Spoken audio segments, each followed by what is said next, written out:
Chosen one, listen closely.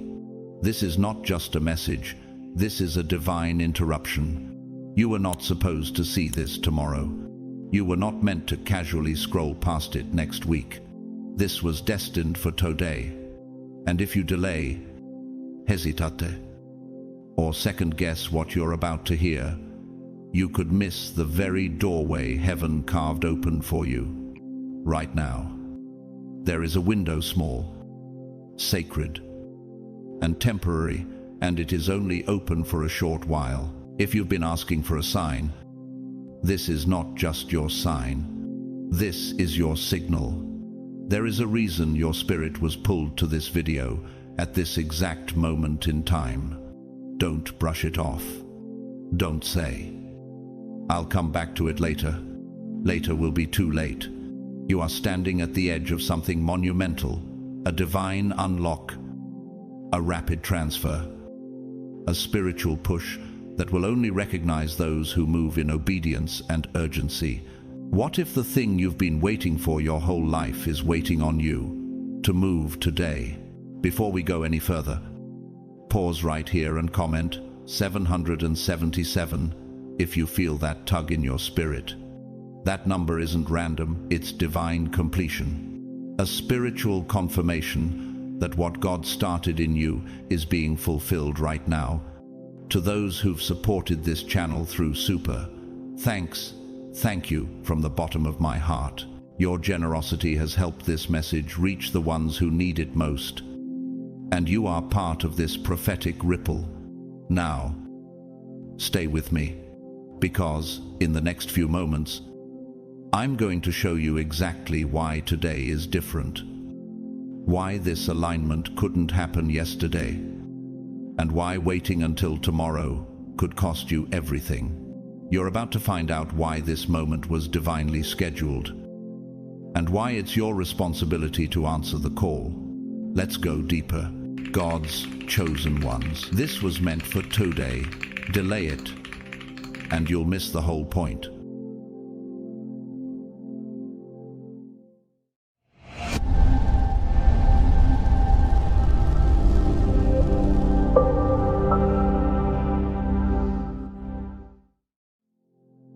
Time has never been negotiable, and right now, it's collapsing inward, like a divine countdown. This is not a season for delay or indecision. You, chosen one, are standing on sacred ground, and heaven is waiting for your response. Not your perfection. God is not whispering anymore, He's roaring.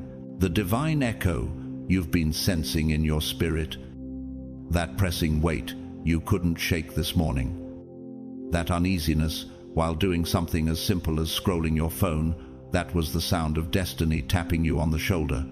Why now? Because today holds a frequency that tomorrow cannot replicate. The door is open, but it's not staying open forever. In Esther 4:14, Mordecai's words strike like lightning. Who knows whether you have come to the kingdom for such a time as this, chosen one? What if this moment is exactly that? The alignment of every sacrifice, every hidden season, every prayer you thought went unheard. Could it be that the moment you feared stepping into is the very one heaven assigned you to shift? British-American artist Yinka Shonibare, known for fusing history and urgency through his post-colonial art, once said, "I realized I had two choices, stand still or make the moment count." That's exactly what you're facing now. You can't afford to pause in fear.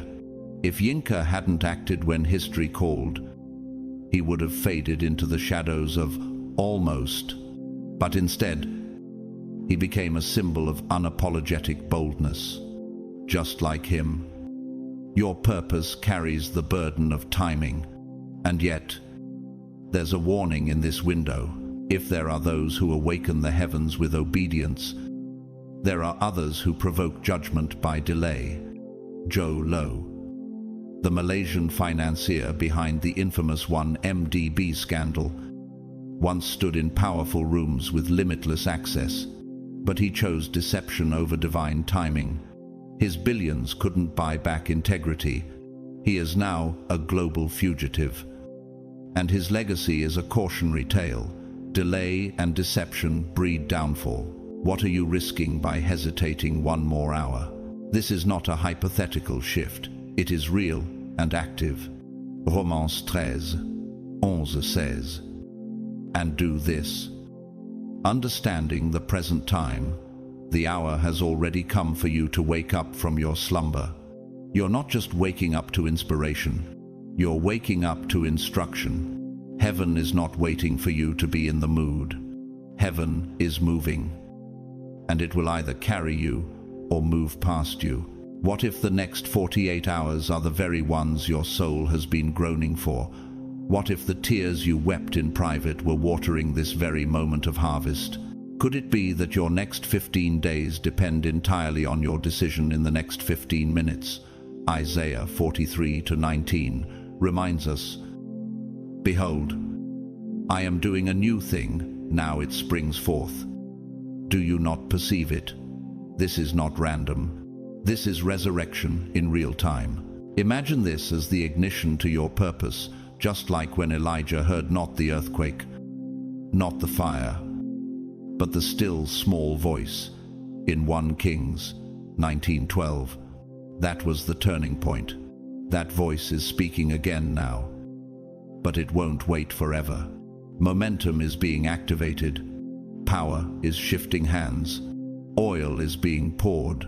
The frequency is shifting. The next 2 nights will set the architecture for your next 2 weeks. Will you build with obedience or sabotage with hesitation? James 1:22 exhorts. Be doers of the word, and not hearers only, deceiving yourselves. It's not enough to hear this word and feel inspired. Heaven is looking for movement. You are not standing in front of just another message. You are standing in the hallway between what was and what could be. The only thing missing now is your yes. Stand up. Move. Now. Step in. Don't just scroll past a divine invitation. You were born for this. You were built for now. You were chosen on purpose for this moment. Don't let it pass you by. Something sacred is unfolding right now. You may not be able to explain it with words, but your spirit feels it like a subtle quaking in the soil beneath your feet. You've entered a divine threshold. And this window is unlike any other. You are standing in a moment of supernatural acceleration. And God is recalibrating everything inside you for something far greater than you imagined. Yes, you may feel dizzy, even disconnected from what once felt familiar, but this disorientation is not a sign of failure. It is a spiritual shedding. God is making room for the glory that's about to arrive. What happens when the earth prepares for an eruption? Pressure builds beneath the surface. Plates shift in silence. The mountain looks still, but heaven is stirring it from within. That's where you are. Your soul has become volcanic ground for breakthrough. Isaías 64:1 declares, "Oh, that you would rend the heavens and come down, that the mountains would tremble before you." Right now, the mountain of your calling is trembling, not to collapse, but to erupt in revelation. Tonight is not just a passing hour in your life. It's a divine appointment disguised as ordinary time. The atmosphere has shifted. The air carries a different weight, as if it's saturated with prophecy. These next 2 nights aren't random. They're holy ground. You are standing in the same space spiritually that Moses did in Exodus 3-5, when God told him, "Take off your sandals, for the place where you are standing is holy ground." What you feel now is not anxiety. It's spiritual gravity pulling you toward divine purpose. Nature understands the tension before transformation. The cicada, buried in darkness for 17 years, doesn't emerge. With a whisper, it erupts into a chorus that shakes the silence. What if the silence you've endured was not punishment, but preparation for your own awakening, as French director Javier Beauvoir depicts in Of Gods and Men, a haunting film based on true Christian monks in Algeria. There's a line spoken in one of the quietest yet most sacred moments. I was not afraid of death. I was afraid of the path leading to it. Len, the same may be true for you. You're not afraid of purpose. You're afraid of the weight it demands. But tonight, that fear becomes fuel. You may sense emotional turbulence, waves of pressure, moments of intense longing, or even spiritual exhaustion. This is the language of the Spirit speaking through your body. 2 Corinthians 4:17 reminds us, "For our light and momentary troubles are achieving for us an eternal glory that far outweighs them all." The discomfort you feel isn't a sign to back away. It's the stretching of your vessel to carry more glory. Every emotion tonight is a signal. Every tug in your heart is a signpost. Psalm 25:14 says, "The secret of the Lord is with those who fear him, and he will show them his covenant." God is about to reveal something secret, something sacred that only those aligned can receive. Not everyone will feel this, but you do, because you're chosen. You've been marked for more, and your sensitivity to this shift is proof that heaven is near. Tonight is not just sacred, it is strategic. Your alignment is not optional, it is the access point. This divine setup is not happening to you, it's happening for you. The more you stay present, the more heaven reveals. The more you surrender, the more favor flows. Could it be that your next miracle is waiting on the other side of your obedience tonight? And yes, Romans 8:18 echoes through the silence. The sufferings of this present time are not worthy to be compared with the glory which shall be revealed in us. Everything you've been through, every betrayal, delay, and detour was never wasted. It all brought you here, to this very night, to this very moment. The divine setup has already begun. Don't pull away. Don't shrink. Don't scroll past what was meant to shift your entire life. Stand in it, stay in it, and let God finish what he started. The signals have already started. Spiritual downloads, symbolic dreams, and divine nudges are rushing in with increasing speed-coded messages from heaven, woven into the hours you once deemed ordinary. But here's the real question. Will you recognize the sacred buried in the sudden, in a world flooded with noise? Your ability to detect the whispers of God is now your most important weapon. This is not just spiritual warfare, this is cognitive warfare. The enemy is no longer showing up in the shadows. He's showing up as distractions, illusions, and endless mental loops designed to fragment your focus. Tonight, more than ever, you may feel the strain in your mind, the pulling in different directions, the invisible heaviness, the ache in your spirit you can't quite explain. But remember this, John 16:13 promises, when the Spirit of truth comes, he will guide you into all truth. And that includes the truth of what's pulling you away from your purpose. Every distraction is a decoy. Every interruption is a theft attempt, trying to rob you of the power that's about to descend. Just like a rocket piercing the Earth's atmosphere must endure intense resistance before entering orbit, your spirit is breaking through atmospheric interference. The psychological friction you're experiencing is evidence that your frequency is shifting. Romans 12:2 calls for the renewal of your mind. And right now, your mind is being rewired to hold a greater measure of revelation. To understand the weight of this moment, picture yourself as a cathedral under construction, not one made by human hands, but one formed by divine blueprints. In sacred architecture, the tension in a keystone is what holds the entire arch together. Without pressure, the structure collapses. Ephésiens 2:21 In him, the whole building is joined together and rises to become a holy temple in the Lord. Right now, God is fitting your life together piece by piece, and pressure is the mortar sealing your elevation. In the science of resonance, the most powerful transformations occur at the edge of chaos. When a system is pushed just enough, it begins to reorganize at a higher frequency. Could it be that your spirit is being stretched into divine resonance tonight?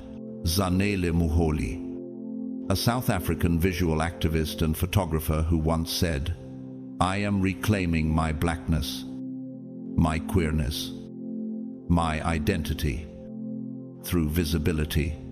Though not a traditional theologian, Muholi teaches us something profound. Pressure reveals authenticity. Their bold resistance to erasure mirrors what you must now embody. In the spirit, full visibility in your calling, no matter what it costs. And here's what you must face. What if the pressure you're under is not to crush you, but to calibrate you? What if that discomfort in your chest isn't anxiety, but divine expansion? Could your spiritual pain be the exact indicator that you are approaching breakthrough velocity? Philippians 1:6 reminds us, "He who began a good work in you will carry it on to completion until the day of Christ Jesus." Completion comes after construction, and construction always brings chaos before beauty. Don't interpret the mess as a mistake. This is the blueprint. This is divine engineering. Even your dreams tonight may carry layers of mystery as you sleep. Your subconscious will speak in symbols, the sensation of flying, of falling, of searching. These are not meaningless images. They are messages. Joel 2:28 declares, "Your old men shall dream dreams, and your young men shall see visions." God is speaking in your sleep. The veil is thinning. So don't run from the discomfort. Don't let this pressure make you panic. Let it make you prophetic. You're not being broken. You're being launched. What you are about to encounter in your dreams is not fantasy. It is a prophecy cloaked in vision. God is shifting the atmosphere around you and inside you through what some call rapture energy. These are not ordinary dreams. These are celestial briefings from heaven. They may come suddenly, in flashes, or as long, vivid narratives that feel more real than waking life. But they are all divine in origin. Job 33:15-16 reveals this clearly. In a dream, in a vision of the night, then he opens the ears of men and seals their instruction. This is the kind of night you are stepping into. Flying dreams aren't just psychological phenomena, they're spiritual confirmations. They signify freedom, the lightness of burdens once carried, the ascension of the soul from old cycles into a realm of divine revelation. They are God's way of saying, "You are no longer bound." Isaiah 40:31 affirms this. "But those who hope in the Lord will renew their strength. They will soar on wings like eagles." That's not a metaphor. That's movement in the spirit. Lucid dreaming will now become your divine compass. God is turning your nights into strategy rooms. You'll not only witness, but navigate your dreams intentionally. This isn't just mystical. It's deeply spiritual. Acts 2:17 says, "Your sons and daughters will prophesy.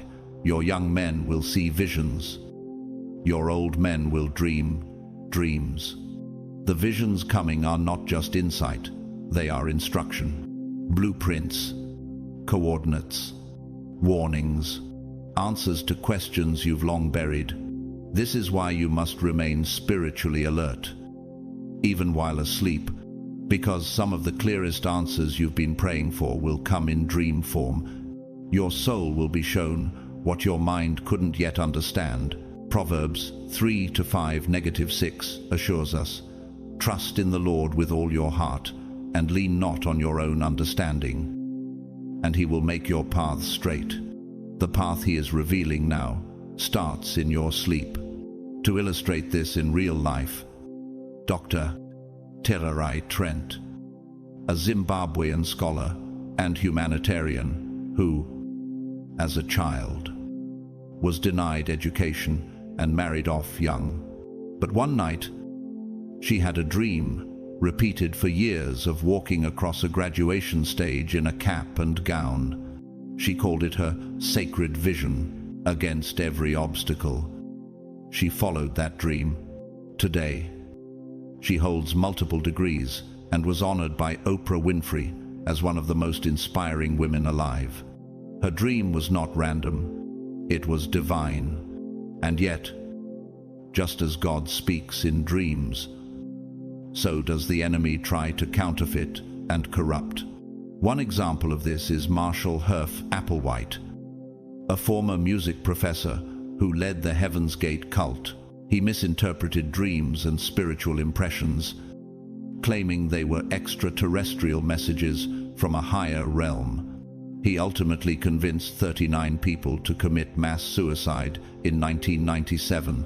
What began as fascination with spiritual experience became a delusion because it lacked true discernment. Dreams without alignment to God's truth become dangerous distortions. So what kind of dreamer will you be? Will you rise as one who listens to divine instruction, or drift as one who misinterprets sacred signals? Jeremiah 33:3 offers this invitation. "Call to me, and I will answer you, and tell you great and unsearchable things you do not know."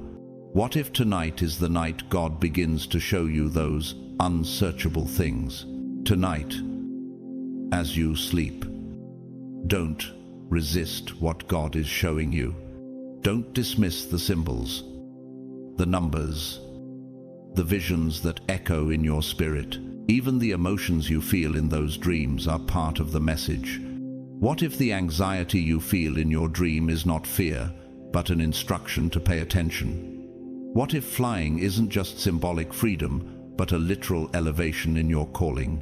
The veil is thin. Heaven is speaking.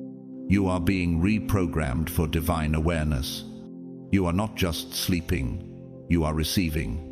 You are not just dreaming, you are downloading destiny. And tonight is the doorway. Walk through it. This moment is sacred. What began as a gentle stirring on the first night has now become a divine crescendo. You've entered the second night, and it carries a weight that is not of this world. This isn't just another phase of your walk with God. This is the crossing over. A supernatural threshold has opened, and you're being invited into an encounter that will recalibrate your entire being. Isaiah 66:3 promises, "You will keep in perfect peace those whose minds are steadfast, because they trust in you." That perfect peace and divine power are meeting you right now at the same time, in the same breath. Tonight, you won't just believe in God's presence, you will feel it.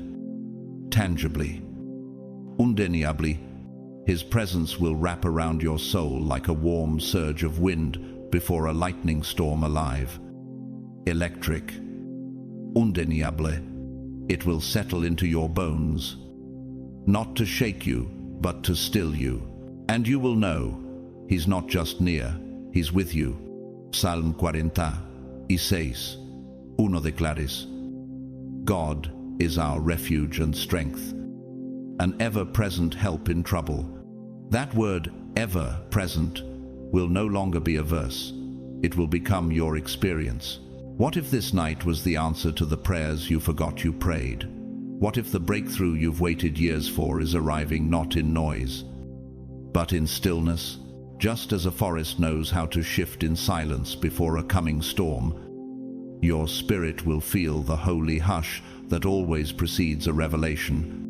Trees don't shout before they bloom. They just stretch silently toward the sun. That's you now, silent, but stretching, still, but awakening, and when the stillness breaks, clarity will flood in like a sunrise after weeks of overcast skies. 1 Corinthians 2:10 says, "These are the things God has revealed to us by His Spirit. The Spirit searches all things, even the deep things of God." Tonight, the Spirit is revealing deep things, truths that have been hidden, not from you, but for you. You'll know it's happening when your past struggles begin to lose their emotional grip. What used to paralyze you with fear will suddenly seem weightless. This is what it feels like when the fog of confusion lifts and divine wisdom takes its place. James 1:5 says, "If any of you lacks wisdom, let him ask of God, and it will be given." You won't just receive insight, you'll walk in it with authority. A powerful line from the French film The Song of Bernadette comes to mind, where the young saint says, "For those who believe, no explanation is necessary. For those who do not believe, no explanation is possible." Tonight, you won't need explanations. You'll know. This is your divine encounter, and your life will never be the same. Have you ever wondered what it would feel like to be standing on the edge of a spiritual waterfall seconds before the water breaks and rushes into a new dimension of flow? That's where you are. The sound is rising, the momentum is building, and when it comes, nothing will remain stagnant. In the next few days, even your dreams will carry codes of abundance. You will see glimpses of what's coming, finances flowing, doors unlocking, people entering your life like divine messengers. Deuteronomy 8:18 reminds us, "Remember the Lord your God, for it is He who gives you the ability to produce wealth." These are not just material upgrades. They are prophetic markers of alignment. Every open door in this season is heaven's confirmation. You're ready. The increase will touch every area of your life. What once trickled will now pour. Where there was drought, now there will be overflow. Where there was confusion, now there will be clarity. Philippiens 4:19 assures us. "And my God will meet all your needs according to the riches of His glory in Christ Jesus." Oh, you've endured, you've been tested, and now your moment has arrived. Do not take this lightly. Do not treat this night as common. This is your divine elevation. Rise into it. Receive it. Move boldly. What begins tonight will mark you forever. You've crossed through the intensity. You've endured the recalibration. Now comes the moment you've been secretly preparing for the release. Heaven is positioning you to reap the harvest of your faithfulness, but this isn't simply a reward. It's a responsibility wrapped in revelation. In these sacred hours, God is sending divine intelligence through your dreams. These aren't just symbolic, they're encoded. They are spiritual data packets, layered with blueprints and coordinates, pointing toward decisions that can unlock doors faster than any physical effort could. Jeremiah 29:11 affirms, "For I know the plans I have for you, plans to prosper you and not to harm you, plans to give you hope and a future." Right now, those plans are beginning to surface, not through circumstance, but through insight. What if that seemingly random image in your dream is actually a key?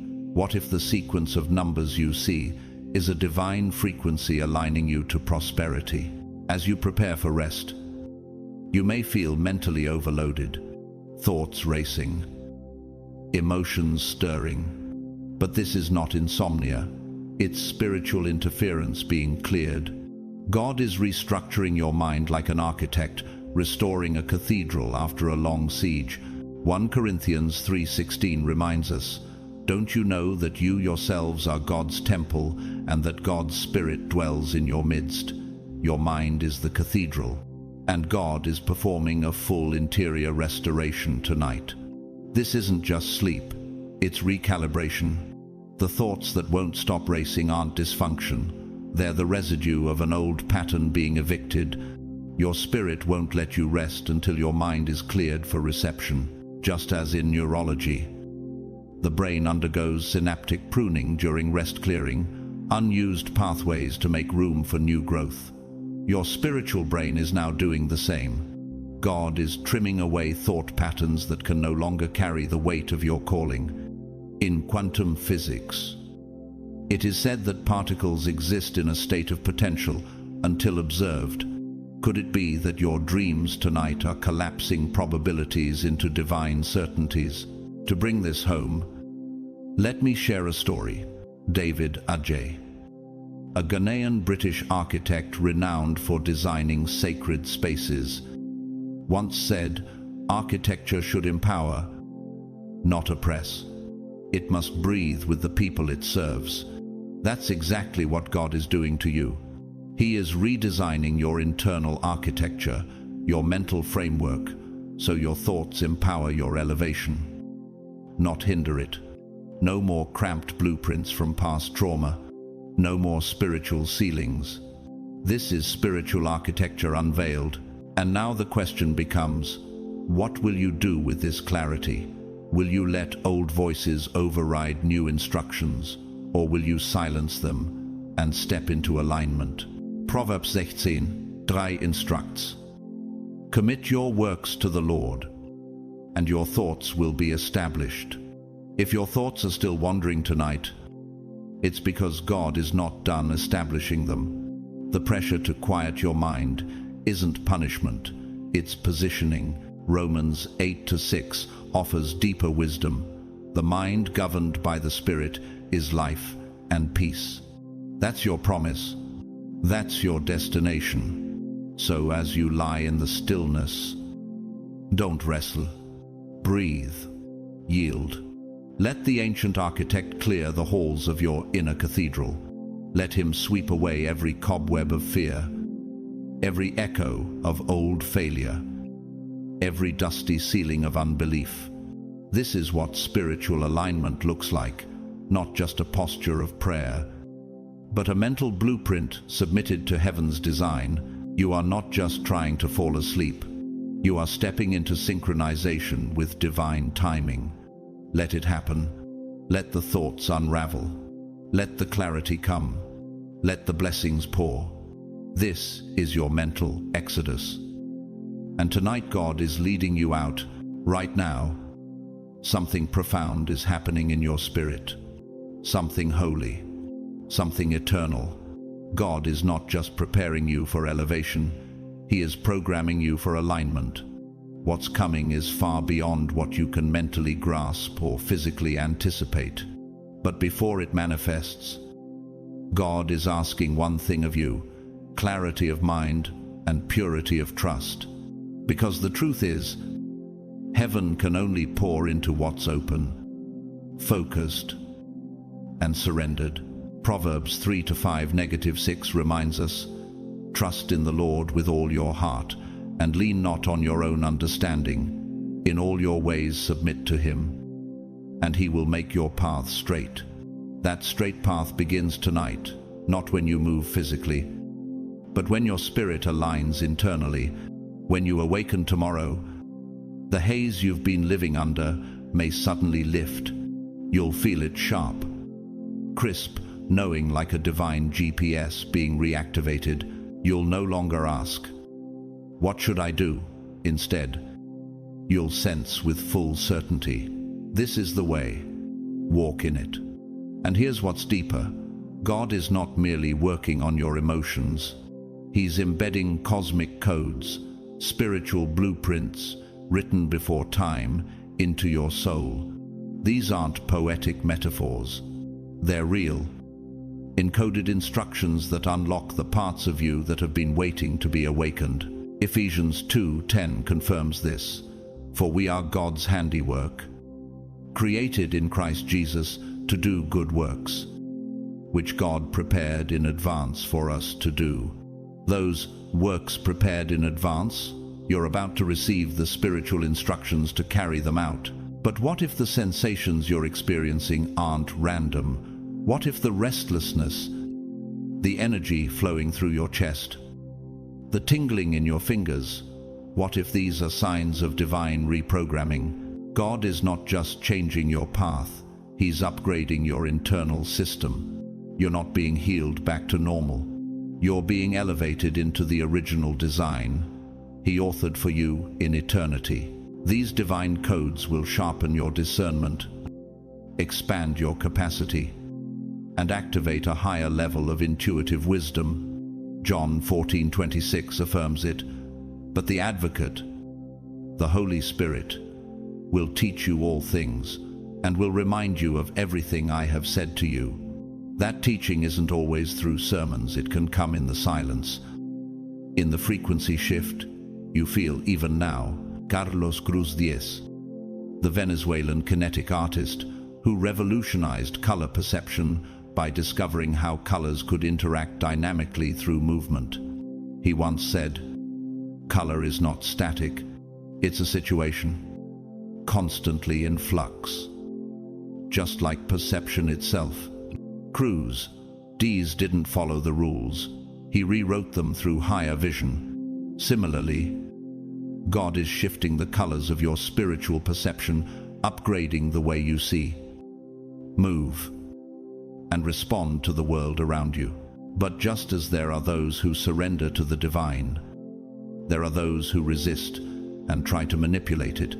One such figure was Charles Ponzi, the Italian swindler who rose to fame for promising massive returns through financial schemes in the 1922nd. What looked like brilliance was actually deception. He exploited people's faith in opportunity, but because his system lacked divine structure, it crumbled. Ponzi died in poverty and disgrace. His name became a global synonym for fraud. He's proof. You can build fast with lies, but you can only build to last with truth. So, again, what if this intensity you feel tonight is not chaos, but calling? What if your spiritual glitches are the exact signals that divine code is being written into your soul? Isaiah 30:21 says, whether you turn to the right or to the left, your ears will hear a voice behind you, saying, "This is the way, walk in it." That voice is becoming louder, clearer, stronger. You're not broken, you're being upgraded. And even now, the final piece is being set into place. Get ready. Surrender everything. Align fully. What's happening inside of you is not confusion, it's divine coding. This is activation. And once it begins, there's no going back. You've been chosen. Now walk in the frequency of your assignment. Just as a master musician doesn't strike the first chord until the strings are perfectly tuned, God is carefully, intentionally adjusting the frequency of your spirit to align with the vibration of your divine purpose. This tuning may feel uncomfortable, tightening in places you didn't expect, stretching where you thought you were already strong, but it is necessary. You are being fine-tuned for destiny. Romans 12:2 says, "Do not conform to the pattern of this world, but be transformed by the renewing of your mind.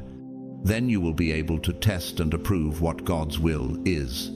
The changes you're sensing aren't interruptions. They are indicators that the renewal is underway.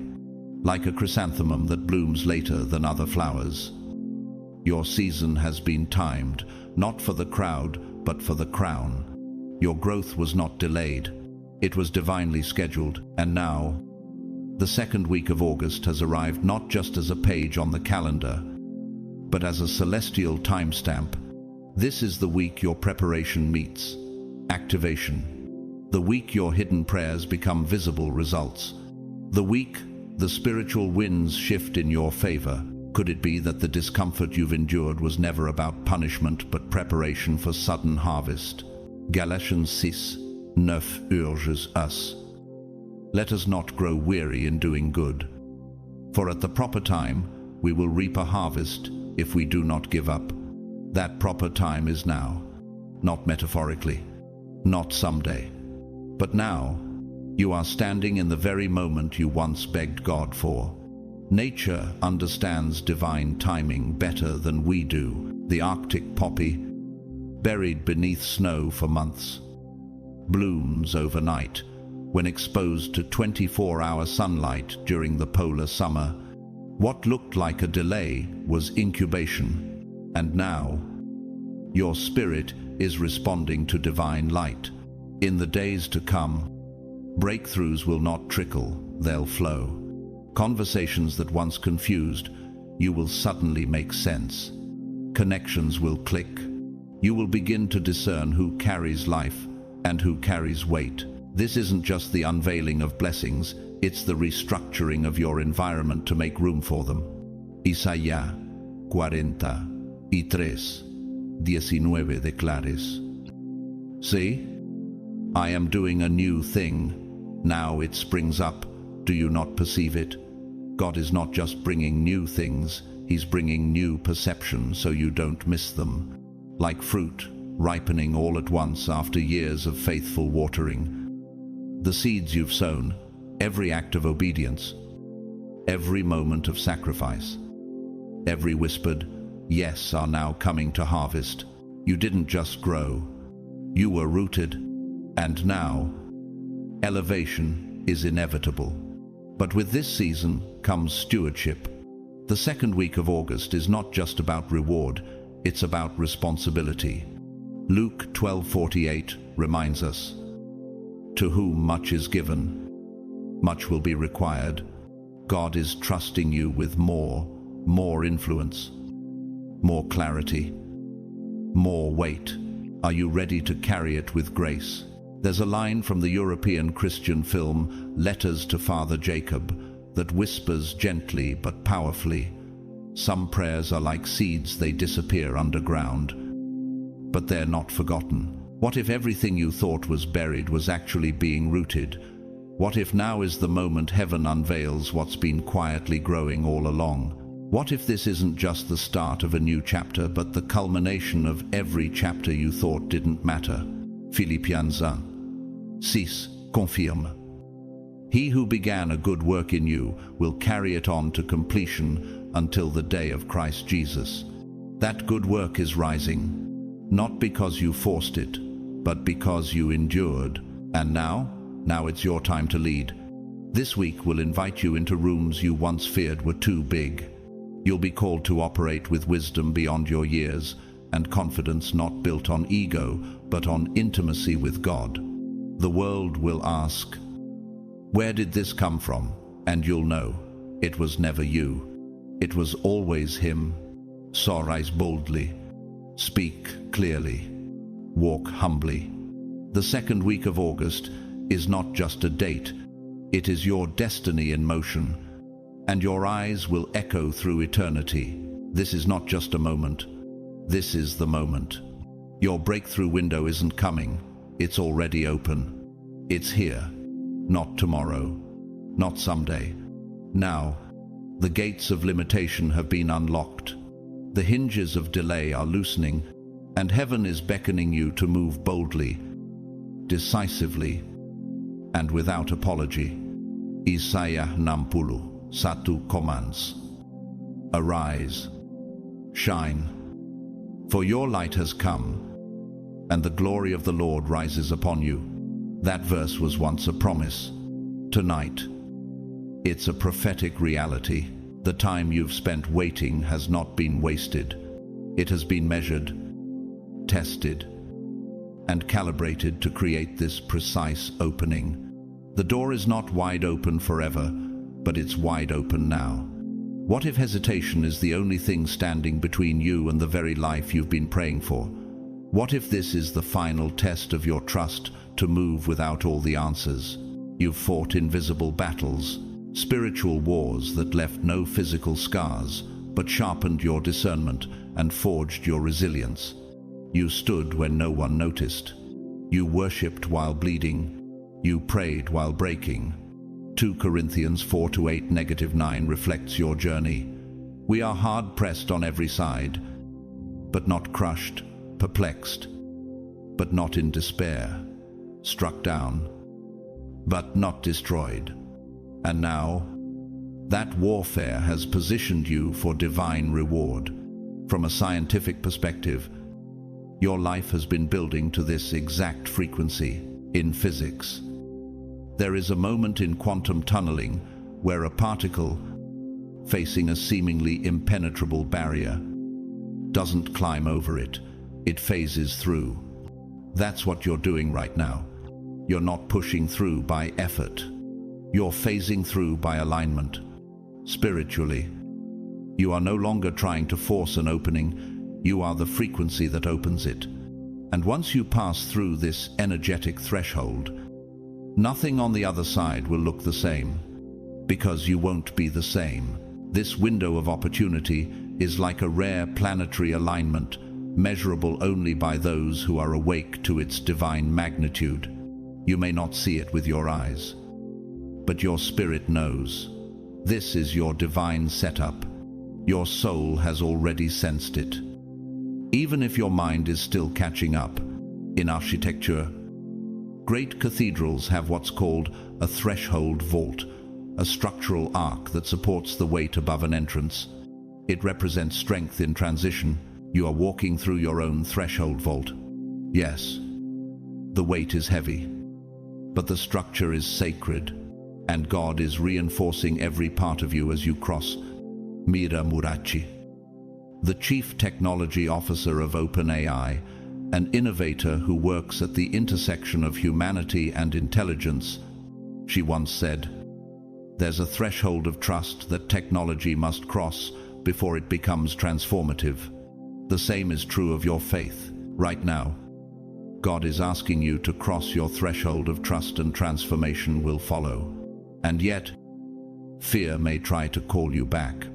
Confusion may whisper, "What if it's not the right time?" But remember, Ecclesiastes 3:11 affirms, "He has made everything beautiful in its time." This is that time.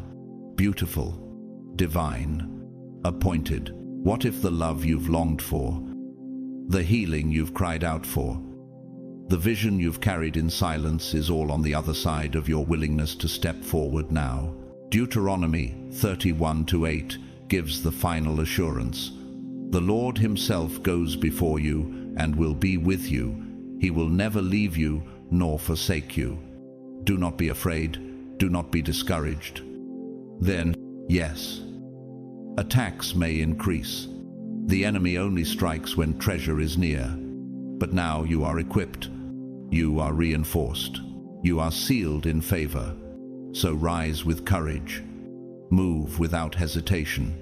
Walk through this threshold like someone who knows. Heaven wrote their name on the other side. Your breakthrough is not pending, it is present. Don't miss it. Tonight, as darkness settles, resistance will rise, but not because you're off course. On the contrary, it's because you're exactly where God wants you to be. The enemy can sense when a chosen one is moments away from stepping into divine alignment. That's why the attacks seem louder now. That's why your thoughts may suddenly become cluttered. The distractions, the tension in your relationships, the temptation to give up. It's all spiritual warfare disguised as coincidence. But here's the truth. The enemy doesn't want you to realize your very resistance is proof of your relevance. The devil doesn't waste bullets on empty targets. He only attacks what threatens him. Ephesians 6:11. Put on the full armor of God, so that you can take your stand against the devil's schemes. This is not the time to run. It's time to armor up. You may ask yourself, why does it get harder right before the breakthrough? Why do the attacks increase right when I've chosen to fully surrender? Because you are walking into territory hell used to own. You are not weak. You are a warrior. And the heaviness you feel is not a sign of failure. It is the pressure of spiritual elevation. Romans 8:37 reminds us, In all these things we are more than conquerors through him who loved us. Your name is written in victory. Cover yourself in prayer. Speak the word with authority. Remind yourself of the blood that was shed to protect your calling. Isaías 54:17 declares, "No weapon formed against you shall prosper, and every tongue which rises against you in judgment you shall condemn." The weapons may form, but they will never win. Florence Delay, a French writer, actress, and academician who once said, "The most dangerous darkness is not the one outside, but the one that dims our vision within." Tonight, God is about to confront that inner fog. He is opening your eyes in the spirit. But we must not ignore the warning of what happens when distraction becomes a lifestyle. Jim Jones, the self-proclaimed prophet turned cult leader, began with the appearance of righteousness, but his unchecked ego, isolation from accountability, and manipulative spirit led to one of the darkest tragedies in history. Over 900 lives lost in a mass suicide in Jonestown. 1978. His downfall began with ignoring conviction and choosing charisma over Christ. His story is a chilling reminder. When we blind ourselves to truth, we make ourselves vulnerable to destruction. Are the battles you're facing meant to destroy you, or are they revealing the gates you're destined to break open? Because tonight, God is removing the veils, the fog, the illusions. What once seemed confusing will now become clear. 2 Kings 6:17 paints the picture. Then Elisha prayed, "Open his eyes, Lord, so that he may see." Then the Lord opened the servant's eyes, and he looked and saw the hills full of horses and chariots of fire all around Elisha. That same unveiling is happening to you now. This is not a passing encounter. It is a permanent shift in vision. Your spiritual eyes are being recalibrated. Your discernment is sharpening. You'll begin to notice inconsistencies in relationships that once felt harmless. You'll sense doors that are traps in disguise and recognize the ones that are truly from God. What if everything you've been missing wasn't hidden from you but hidden by you? What if the scales are finally falling from your eyes? Proverbs 20:12 says, "The hearing ear and the seeing eye, the Lord has made them both." And tonight, He is reactivating both. You're about to see with heaven's clarity and hear with prophetic precision. And now step boldly, speak wisely, discern deeply. The enemy tried to blind you, but God is awakening your sight. You've been assigned, you've been armored, and now you've been activated. This is your moment. Walk in it.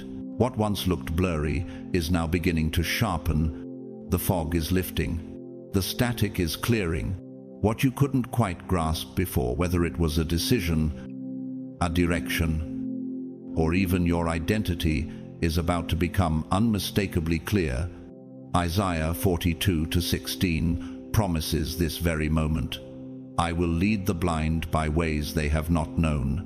I will turn the darkness into light before them and make the rough places smooth."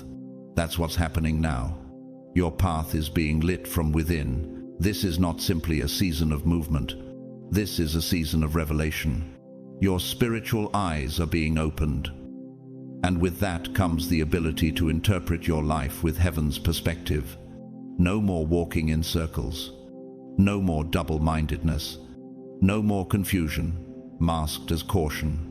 James 1:5 reminds us, "If any of you lacks wisdom, let him ask of God, and it will be given."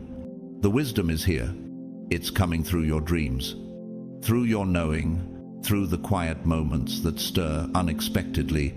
What if your answer isn't something you'll hear, but something you'll see? What if the vision you receive while asleep carries more weight than the advice you've sought while awake? God is about to speak to you in one of the most personal, sacred ways He can, through your dreams. But these are not ordinary dreams. They are heaven's language, translated into symbolic form. These are not random images. They are divine sequences, downloaded instructions, wrapped in metaphor, and encrypted in symbolism.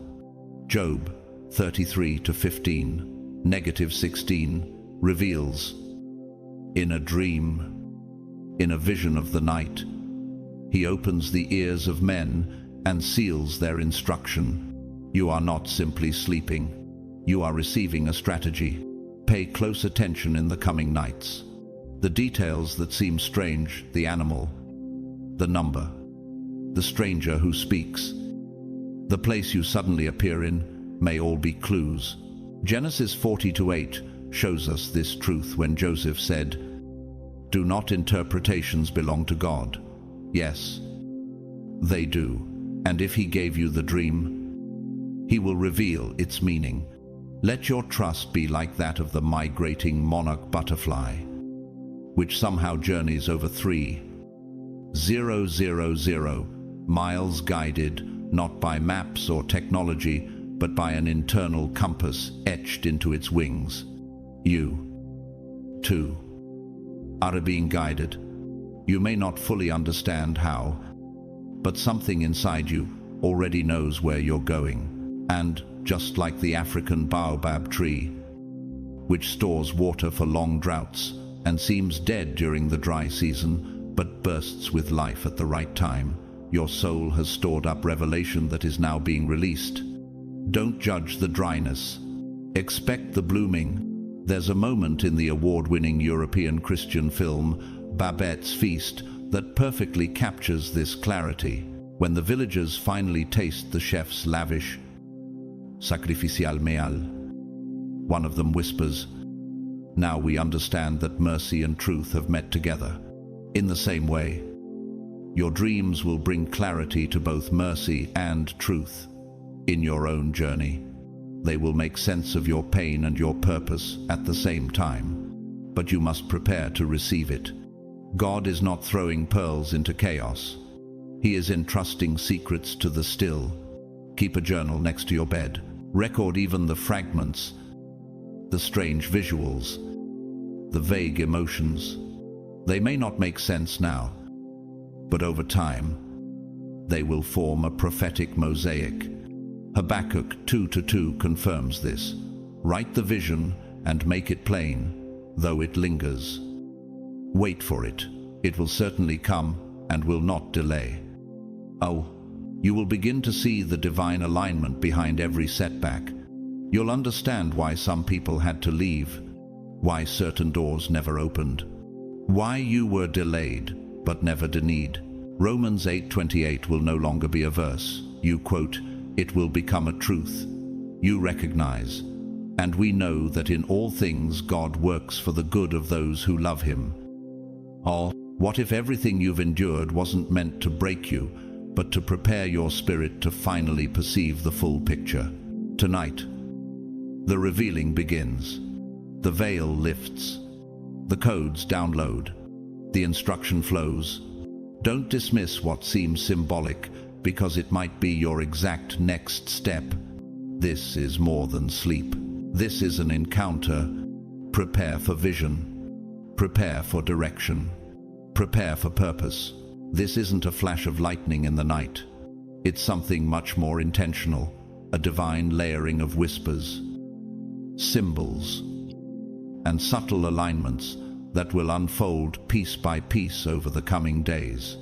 You are being led not by dramatic signs, but by a trail of holy breadcrumbs that will, in time, form the full portrait of your purpose.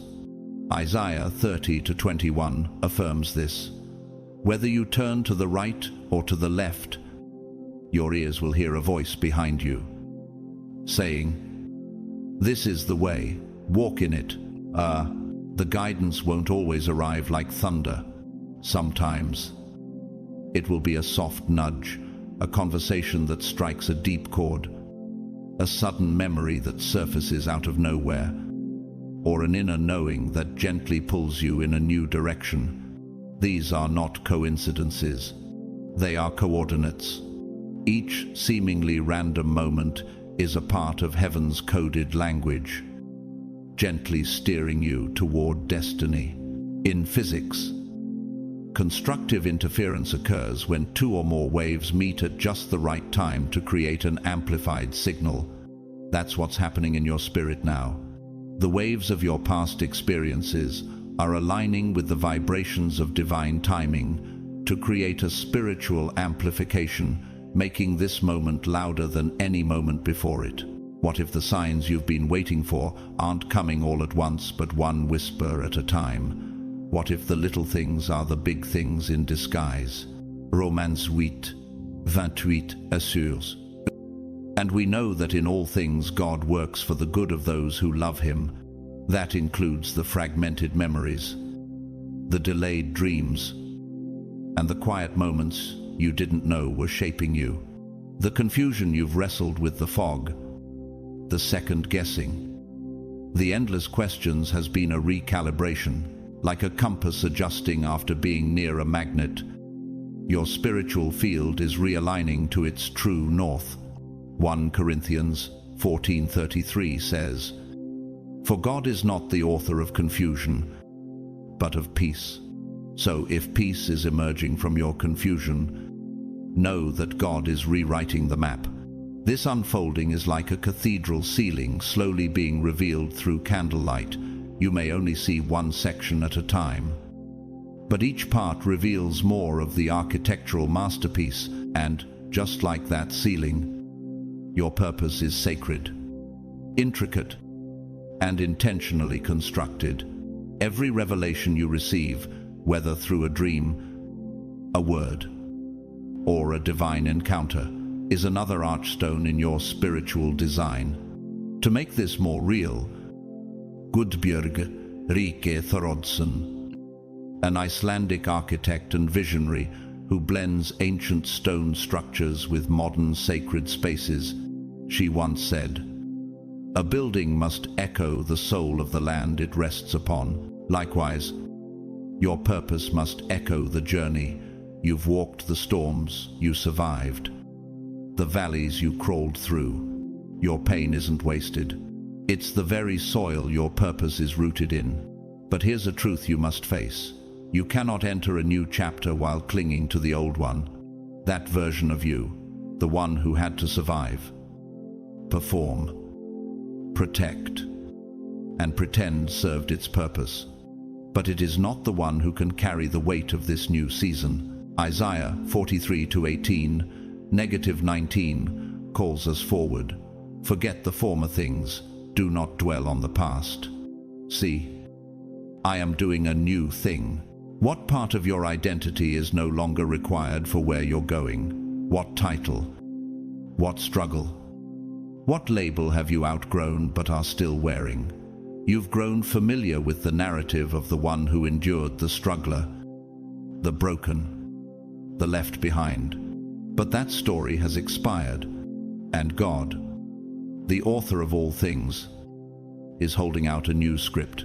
Hebrews 12:1 urges, "Let us throw off everything that hinders and the sin that so easily entangles, and let us run with perseverance the race marked out for us." It's time to throw off the script that no longer fits and run with clarity. You are about to receive pieces of your divine assignment with increasing speed and precision, and with each dream, each intuitive flash, each perfectly timed encounter, the image will become clearer. So stand still in trust. Let the script fall from your hands. Open your spirit. The new chapter has already begun, written, not in ink, but in divine code. Read it with faith. Walk it with boldness. And don't look back. God is not discarding your history. He's redeeming it. That's the difference between erasure and elevation. He's not trying to erase what you've lived through. He's reinterpreting it through the lens of glory. Every tear you've cried, every disappointment you've endured, every quiet moment of heartbreak, none of it was in vain. Romans 8, 18 Assurzus. I consider that our present sufferings are not worth comparing with the glory that will be revealed in us. Your past doesn't disqualify you, it positions you. That pain you thought would define you is now becoming the platform upon which God will showcase his power. 2 Corinthians 12:9 reminds us, "My grace is sufficient for you, for my power is made perfect in weakness." You are not being punished. You are being positioned. What if the pages you've been trying to forget are the exact ones God wants to highlight? You are not a victim of your story. You are the proof that God rewrites endings. The chapters that once held shame and silence are now being infused with grace, purpose, and redemption. You're being called out of spiritual captivity and into narrative freedom, no longer defined by what went wrong. You are now crowned by what God is making right. As you surrender your old storyline, divine freedom begins to take root.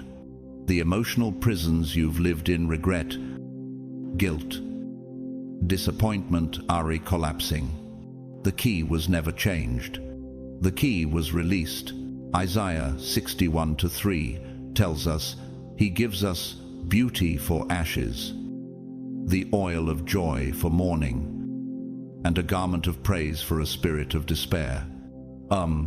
In the nights ahead, you may find emotions rising to the surface, memories, faces, unresolved pain.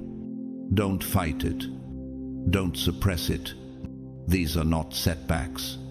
They are spiritual invitations to finally forgive, to make peace, and to step out of a prison you've already been given the keys to. And here's the truth. God is not only rewriting your story, he's using prophetic signs to guide your next steps. You may begin seeing repeating numbers like 3233, or others that stir something in your spirit. These are not random. They are part of heaven's symbolic language, a code meant to alert you, comfort you, and redirect you. Proverbs 25:2 declares, "It is the glory of God to conceal a matter. To search out a matter is the glory of kings." You're not just being led, you're being invited into divine discovery. Start paying attention to that flicker in your spirit when you see those numbers or feel those nudges. These signs are a spiritual GPS recalibrating your path. There's someone whose story quietly echoes this very truth. Jason Reynolds, now celebrated as the National Ambassador for Young People's Literature, didn't read his first full book until he was 17, a late bloomer in every sense. Yet from that delay, he birthed a literary movement that gave a voice to an entire generation. He once said, "Sometimes the stories we carry feel too heavy to tell, but that doesn't mean they shouldn't be told. And maybe, just maybe, that's what's happening to you now. The story you thought disqualified you is becoming the one that defines your divine relevance. You're not behind. You're becoming right on time. But don't be blind to the alternative. There are those who refused the rewrite, who clung so tightly to their old identity that they missed their transformation entirely. Take Paul Schaffer, the former Nazi who created the authoritarian cult Colonia Dignidad in Chile, obsessed with control and frozen in his old identity. He refused healing, and ultimately became a symbol of tyranny and hidden abuse. He died isolated, disgraced, and exiled. His tragedy wasn't just what he did, it was what he refused to let go of. What false identity have you held onto that no longer serves my future? What blessings have been blocked by a version of you that's already expired? Jeremiah 29:11 brings us back to hope. "For I know the plans I have for you, declares the Lord, plans to prosper you and not to harm you, plans to give you hope and a future."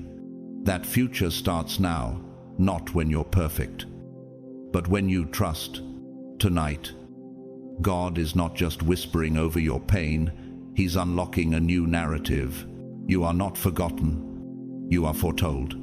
You are not broken. You are being built again. So breathe deep. Write the vision. Receive the signs. And turn the page. The next chapter is holy, and it begins with your yes. You may start to notice it at unexpected moments during prayer, during stillness, or even in the middle of ordinary routines. Sudden images, moving visions, sequences that flash across your mind like film scenes not yet lived. Don't dismiss them. Don't assume they're products of an overactive imagination. These are glimpses, snapshots of your future. Acts 2:17 confirms this. In the last days, God says, I will pour out my spirit on all people. Your young men will see visions. Your old men will dream dreams. God is opening the prophetic dimension of your sight. These visions are not only clues for your personal journey, but also instructions for your divine assignment. When you see a number repeating, when a symbol returns again and again in your dreams or your waking life, write it down, journal it, sit with it, ask God, what are you showing me? These patterns are not just signs, they are divine syntax, heaven's coded language guiding your next move. But what if the frequency of heaven isn't something you strive for, but something you learn to recognize? What if the signs you've been ignoring are actually signals you were built to hear? God's guidance often comes in pieces, piece by piece. Not because He's hiding from you, but because He's training your spirit to walk by trust, not impulse. It's like how the snow leopard, one of the most elusive creatures on earth, leaves subtle, nearly invisible prints across mountain terrain. Only the trained eye can follow the trail. That's what prophetic clues are like, quiet traces of God's direction, left for those who've learned how to look. In the same way, the bamboo tree grows underground for years before it ever breaks through the surface. But when it finally emerges, it grows feet within days. This season of signs may feel slow or scattered, but it's leading to a surge of spiritual acceleration. Habakkuk 2-3 speaks to this, though it lingers. Wait for it. It will certainly come and will not delay. Don't question the supernatural nature of this season. Don't rationalize away the divine. God isn't just nudging you, He's awakening you. These breadcrumbs of vision, number, and impression are not random. They are holy architecture, forming the bridge between where you are and where you're called to be. There's a moment in the French spiritual film, The Ninth Day, where the priest, imprisoned in a Nazi camp, whispers in anguish, I can no longer tell if this silence is punishment or preparation. Perhaps you've wondered the same. Perhaps you've misinterpreted stillness as abandonment or confusion as delay. But what if the silence is where the frequency is most active? What if your spirit is learning a new way to listen? Proverbs 3-6 reassures us, in all your ways acknowledge Him, and He will make your paths straight. Every time you pause to pray, even in exhaustion, you are aligning with the divine rhythm. Prayer, in this hour, is no longer just about requests. It's about resonance. You're not just speaking to God, you're synchronizing with heaven's blueprint for your life. What if the greatest revelation won't come through words, but through the still imprint left by a dream? What if your breakthrough won't feel loud, but clear, quiet, and undeniable? John 10:27 says, My sheep listen to my voice, I know them, and they follow me. His voice is becoming clearer because your spirit is becoming quieter. This is not the season to drift in distraction. This is the hour to engage with divine awareness. So stay in prayer posture, not out of desperation, but out of alignment. Every time you pray, you tune your spirit like a stringed instrument catching the pitch of heaven. And once you're in sync, the decisions become clearer, the noise becomes irrelevant, and the vision becomes magnetic. God is not just guiding you, He's awakening you. The signs are real, the codes are live, the frequency is open. Now stay close, stay alert, and walk in what's being revealed. The whisper is enough if your heart is listening. You may not realize it yet, but heaven has already begun to shift the weight of your story. The spiritual realm is recalibrating around you. What feels heavy is about to lift. What feels confusing is about crystallization. But there's one thing you must understand. The shift isn't happening around you first. It's happening within you. The transformation you're entering starts in the deepest corridors of your soul.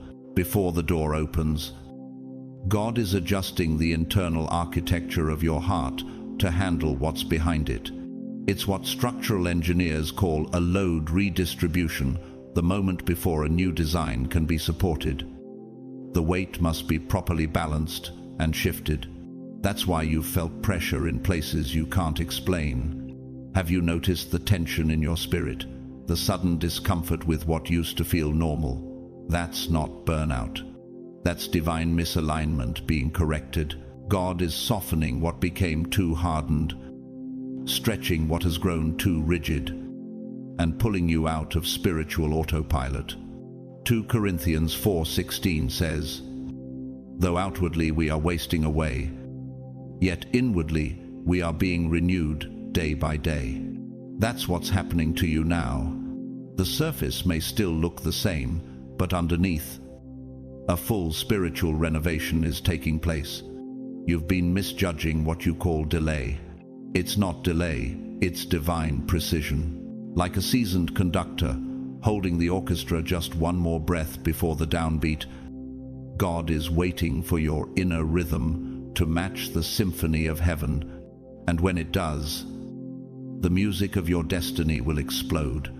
The emotional, physical, and spiritual unease you feel is not random. It's the divine countdown ticking louder. Your internal sensitivity is being heightened so that you don't miss the moment. Because your breakthrough won't come with fireworks, it'll come with an internal click, a soul-deep knowing that this is it. And now, let's step into the divine unraveling of emotion that follows. This moment right here, right now, is not just about hearing with your ears. It's about aligning your entire internal system with the divine frequency of heaven. It's about tuning the bandwidth of your heart, mind, and soul to receive what God is sending. Romans 12:2 reminds us, "Do not conform to the pattern of this world, but be transformed by the renewing of your mind. Then you will be able to test and approve what God's will is." Right now, the heavens are not just whispering, they are vibrating with power. But only those who are in prayer posture will feel the resonance. It's not enough to desire clarity. You have to be in spiritual frequency alignment to catch it. Just as a quantum particle responds to the observer's gaze, your spiritual shift begins the moment you choose to lean in with intention. Have you ever wondered why your emotions feel so intense right now? Why do the smallest things trigger deep responses within you? What if those outbursts were not dysfunction but divine release? As you enter deeper prayer, expect sudden waves of insight. Doors will begin to unlock, not just physically, but neurologically. Paths you couldn't see before will now emerge.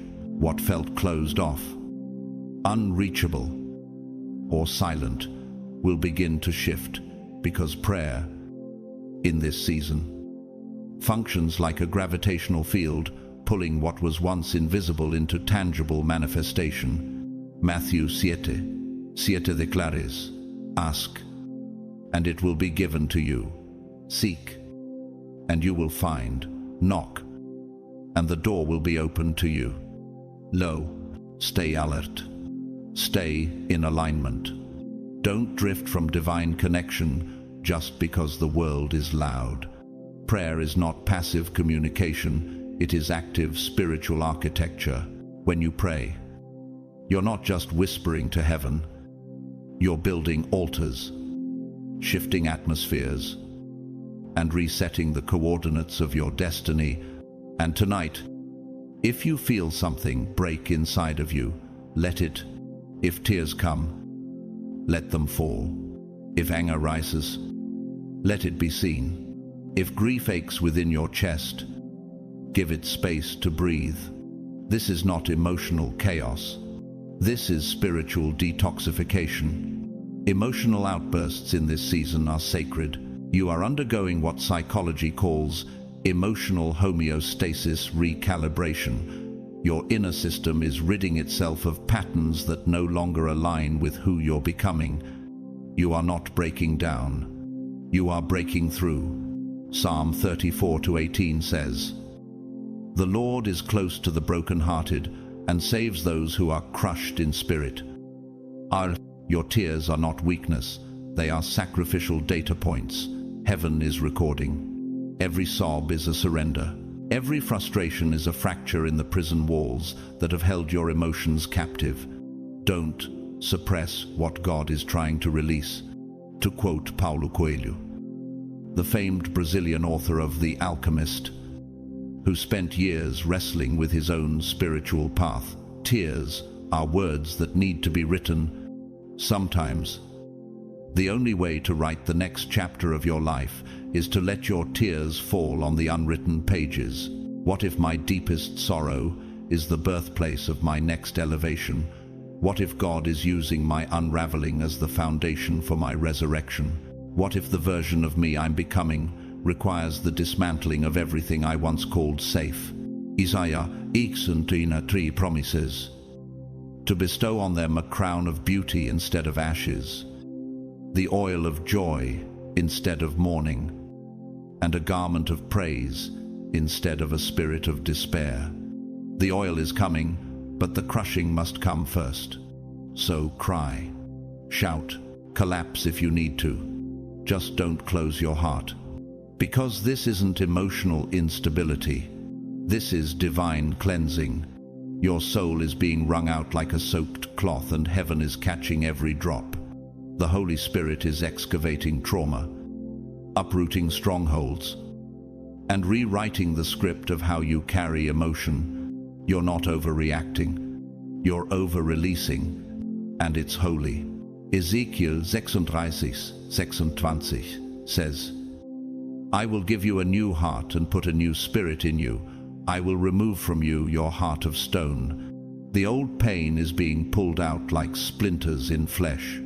Yes, it stings, but it's healing you. You are not breaking. You are being rebuilt. The shaking inside you is the sound of chains collapsing. The flood of emotion is not your undoing, it is your unveiling. God is not afraid of your tears. He is using them to carve the next chapter in your destiny. So pray boldly, feel free, surrender completely. This is your emotional exodus, and freedom has already begun. This is your sacred shift. What you feel stirring inside you right now is not chaos, it's construction. Heaven has not forgotten you. In fact, it's been building around you in silence. Every emotion released, every tear shed, every unspoken prayer, they've all been part of your inner alignment.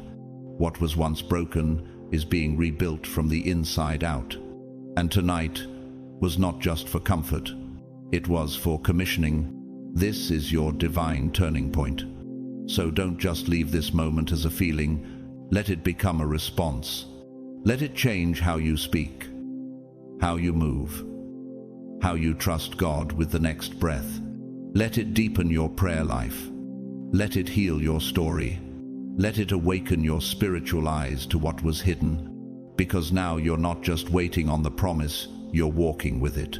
If this message spoke directly to your spirit, Don't keep it to yourself. Like this video. Comment 777 if you're ready to fully receive everything heaven is unlocking in your life. And share it with someone who's also being awakened right now. If you haven't yet, subscribe to the channel so you never miss a divine download, a breakthrough word, or a prophetic moment that could change your course forever. And to those of you who've sown into this ministry through super thanks, thank you. Your generosity helps make messages like this reach souls who desperately need to hear from God. But whether you give, comment, or simply watch silently from the shadows, know this: you are seen, you are loved, and you are being led.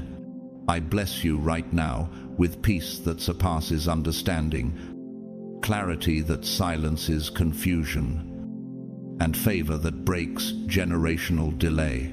May your night be filled with visions from heaven, and may your next step be your most aligned one yet. God bless you, chosen one. Your time has come.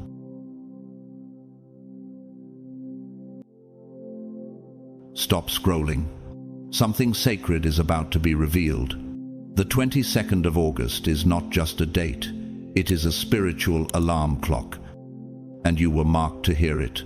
This message carries urgency, not hype. What you're about to hear may be removed, resisted, or silenced because it holds the blueprint for something heaven is ready to release into your life.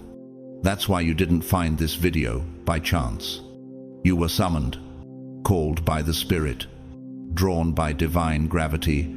The prophecy for the 22nd of August is real, and the moment to receive it is now. What if one day held the power to unlock every delayed miracle you've been praying for? What if your silent whispers have already echoed through the heavens, and this is the day of divine reply? The 22nd of August isn't ordinary. It's encoded with fulfilled promises, supernatural answers, and a sacred shift in your timeline. In biblical terms, for the vision is yet for an appointed time, though it tarries. Wait for it, because it will surely come. Habakkuk 2-3. Drop 777 the comments if your spirit already feels the pull of this prophetic moment. And to every soul who's supported this journey, whether through super thanks or silent prayers, thank you. You're not just supporting content, you're standing in agreement with a movement of God. Stay close. What you're about to witness could alter everything. Don't miss a second. Your spirit is about to recognize the moment it was born for. Now let's go deeper. Because the 22nd of August is not coming, it's already here. God's chosen ones. The prophecy for the 22nd of August is real. Watch before it's taken down.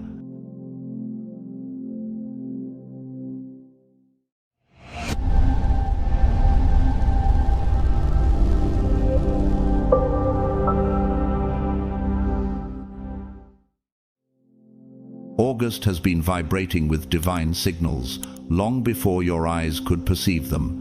While most only see numbered dates on a man-made calendar, heaven sees coordinates, divine timestamps encoded with instruction, transformation, and fulfillment. The 22nd of August is not just a number. It is a holy hinge on which your destiny turns. In heaven's architecture, there are days that act like doors. This is one of them. Have you ever sensed that something monumental was on its way, even when your surroundings looked ordinary? What if this is the day that shifts everything, but only for those who are watching with spiritual eyes? The blueprint was drafted before you were born. Psalm 139:16 reminds us, "All the days ordained for me were written in your book before one of them came to be." That includes the 22nd of August. This isn't a coincidence. It's choreography. You have been led through seasons of delay, not as punishment, but as preparation. Like Joseph in the pit before the palace. You were hidden to be positioned. You've cried through nights no one saw. You've battled silence, unanswered prayers, and invisible ceilings. And yet here you are, still standing, still believing, still waiting, with expectancy laced in your breath. That kind of faith makes heaven move. There's a sacred irony to this moment. You've carried seeds through droughts, smiled while your spirit bled, and waited through silence that felt like abandonment. What if that delay wasn't denial, but a divine decoy to protect what's being prepared for you? Romans 8:28 anchors this truth. And we know that in all things God works for the good of those who love him, who have been called according to his purpose. But here's the warning. Chosen one. Not everyone will walk through this gate. Some will sleep through the shift, others will scroll past their moment. And a few will mock what they don't understand, just as they did in Noah's day, when he built a boat under blue skies. Have you considered whether what you feel as restlessness might actually be divine alertness? Could your discomfort be proof that your spirit already senses a dimensional shift? In nature, harvest follows a strange rhythm. The olive must be crushed to release the oil. The soil must first be broken for roots to grow. The caterpillar dissolves completely before it becomes something unrecognizable. Why should your transformation be any different? To solidify this truth, let's look at the story of Job. A man stripped of everything, family, fortune, and health. And yet, he declared in Job 23:10, "But he knows the way that I take. When he has tested me, I will come forth as gold. Gold doesn't fear fire, and neither should you. You've endured for a reason. You're being refined for the revealing. In our modern age, the chosen still endure hiddenness before manifestation. Ava DuVernay, an acclaimed filmmaker, once worked as a publicist and didn't direct her first film until age 32. For years, she felt behind, invisible, and underestimated. But she held the vision. She stayed ready. And when the divine timing hit, everything changed. That's what happens when patience meets purpose. But as we marvel at divine resilience, we must also examine the cost of spiritual blindness. Take Elizabeth Holmes. Once hailed as a tech visionary with her startup, Theranos, she built her empire on lies, misused influence, and ignored integrity. And now, instead of walking through legacy gates, she sits in the rubble of deception. Her downfall wasn't just legal, it was spiritual. Proverbs 11:3 warns. The integrity of the upright guides them, but the unfaithful are destroyed by their duplicity. What are you building your gate on, truth or illusion? Can you feel the shift in the atmosphere right now? Do you sense that what once resisted you is beginning to release you? The gate of the 22nd of August is opening, not for the passive, not for the distracted, but for the watchful. They surrendered, the ones who endured the silence and still chose to trust. Your story is aligning with divine timing. Your endurance has become an offering. Galatians 6:9. Let us not become weary in doing good, for at the proper time we will reap a harvest if we do not give up. And the time? It's now. You are no longer waiting for your moment. It has been waiting for you. The gate is open. The prophecy is alive. And the spotlight is shifting to your page. This is your appointed time. Heaven has already said, yes, now the earth awaits your response. Don't delay. Don't look back. Don't doubt what you carried all this time. Stand up, walk through. Because this isn't just a date, it's destiny. In the spiritual dimension, reality often moves before our senses ever catch up. The shaking begins in the unseen before it manifests in the natural. And that's why the 22nd of August isn't about uncertainty, it's about inevitability. There has already been a holy movement. The decree has gone forth. You're not stepping into a possibility, you're stepping into a prophecy that has already been whispered in the halls of heaven. Do you realize what's unfolding around you? Even while nothing seems to be moving, do you feel that quiet internal alignment, that unexplainable calm that doesn't match your circumstances? That's because the blessing is no longer being negotiated, it's being delivered.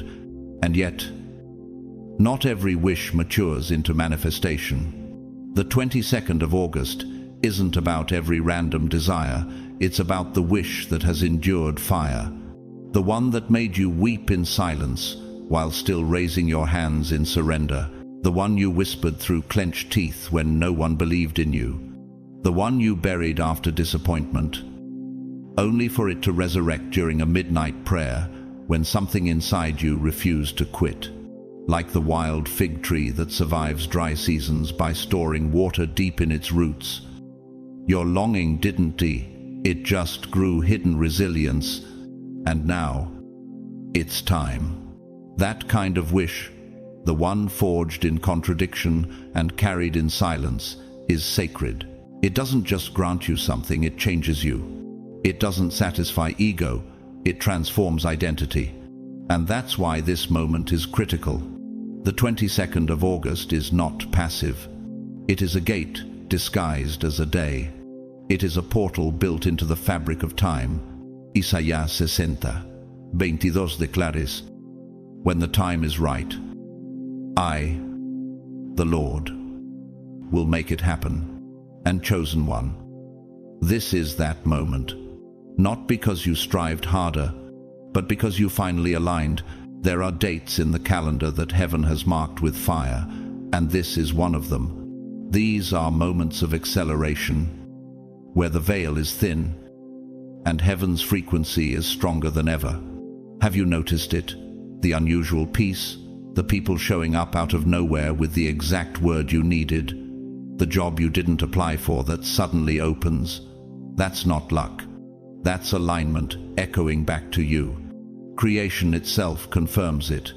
The monarch butterfly doesn't flap its wings in panic. It trusts the wind. It knows migration is hardwired into its being. And you, God's chosen one, have spiritual instincts too. If the trees know when to shed their leaves without panic, why should you fear your transformation? If the tide knows when to rise, why would your breakthrough not know when to arrive? Is it possible that what you thought was delayed was actually choreography? Could your waiting season have been an exact countdown to divine convergence? To affirm this truth, revisit what was said in 2 Kings 4, the story of the Shunammite woman. She prepared a room for the prophet Elisha without asking for anything in return. Her gesture seemed small, but in time, it triggered the impossible, the birth of a child in her barren years, and later, resurrection, when that promise seemed lost. She didn't make room for a man, she made room for prophecy. Have you unknowingly done the same? This moment is charged with prophecy, not potential. You are not just hoping anymore, you are hosting the fulfillment. Ephesians 3:20 affirms this. Now to him who is able to do immeasurably more than all we ask or imagine, according to his power that is at work within us. This echoes a powerful moment in the 2016 French Christian drama, The Confession, La Confession, where the priest whispers to a skeptic during war. Faith is not what you see. It is what you hear when everything goes silent. Just like now, the noise has gone quiet, not because nothing is happening, but because everything is already in motion. Do you hear it? That stillness in your spirit isn't absence, it's confirmation. You may not know how it's going to unfold, but Psalm 37:5 urges you. Commit your way to the Lord, trust in him, and he will do it. Not might, will. That's a covenant language. What once felt locked, withheld, or forever out of reach is about to feel like it was custom placed in your path, not by accident, but by divine architecture. You won't have to chase. You won't have to explain. You won't need to twist logic or wrestle for affirmation. The key has already been crafted. Your only task is to step into alignment. The 22nd of August is not a date. It is a frequency, a spiritual resonance point, echoing back to the souls who are in tune. In physics, resonance is when an object vibrates at the same natural frequency as another, causing an amplified response. That's what's happening in the spirit realm.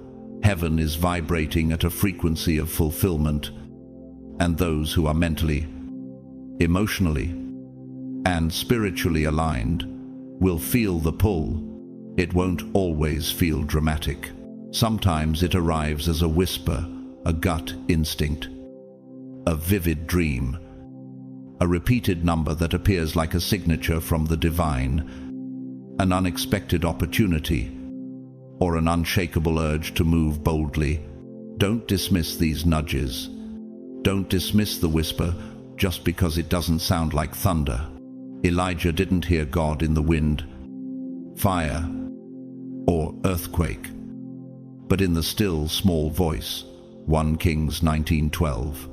If the prophet had ignored that silence, he would have missed the encounter. Could it be that the very thing you're ignoring is the proof of God's hand? What if that gentle unrest is divine propulsion, not anxiety? This moment is not asking for perfection. It's asking for participation. Your part is to release the baggage that can't come with you. The heaviness, the overthinking, the comparison, the shame, the anger. The vibration of the 22nd of August cannot hold what heaven has already deemed expired. In psychology, this is known as cognitive dissonance, when your outer behavior and inner beliefs are no longer in agreement. Many have been trying to enter the next season while carrying the emotional frequency of their past pain. But the chosen one, this is a portal, and a portal only responds to what matches its frequency. Bitterness is too dense. Doubt is too heavy. Fear is too static.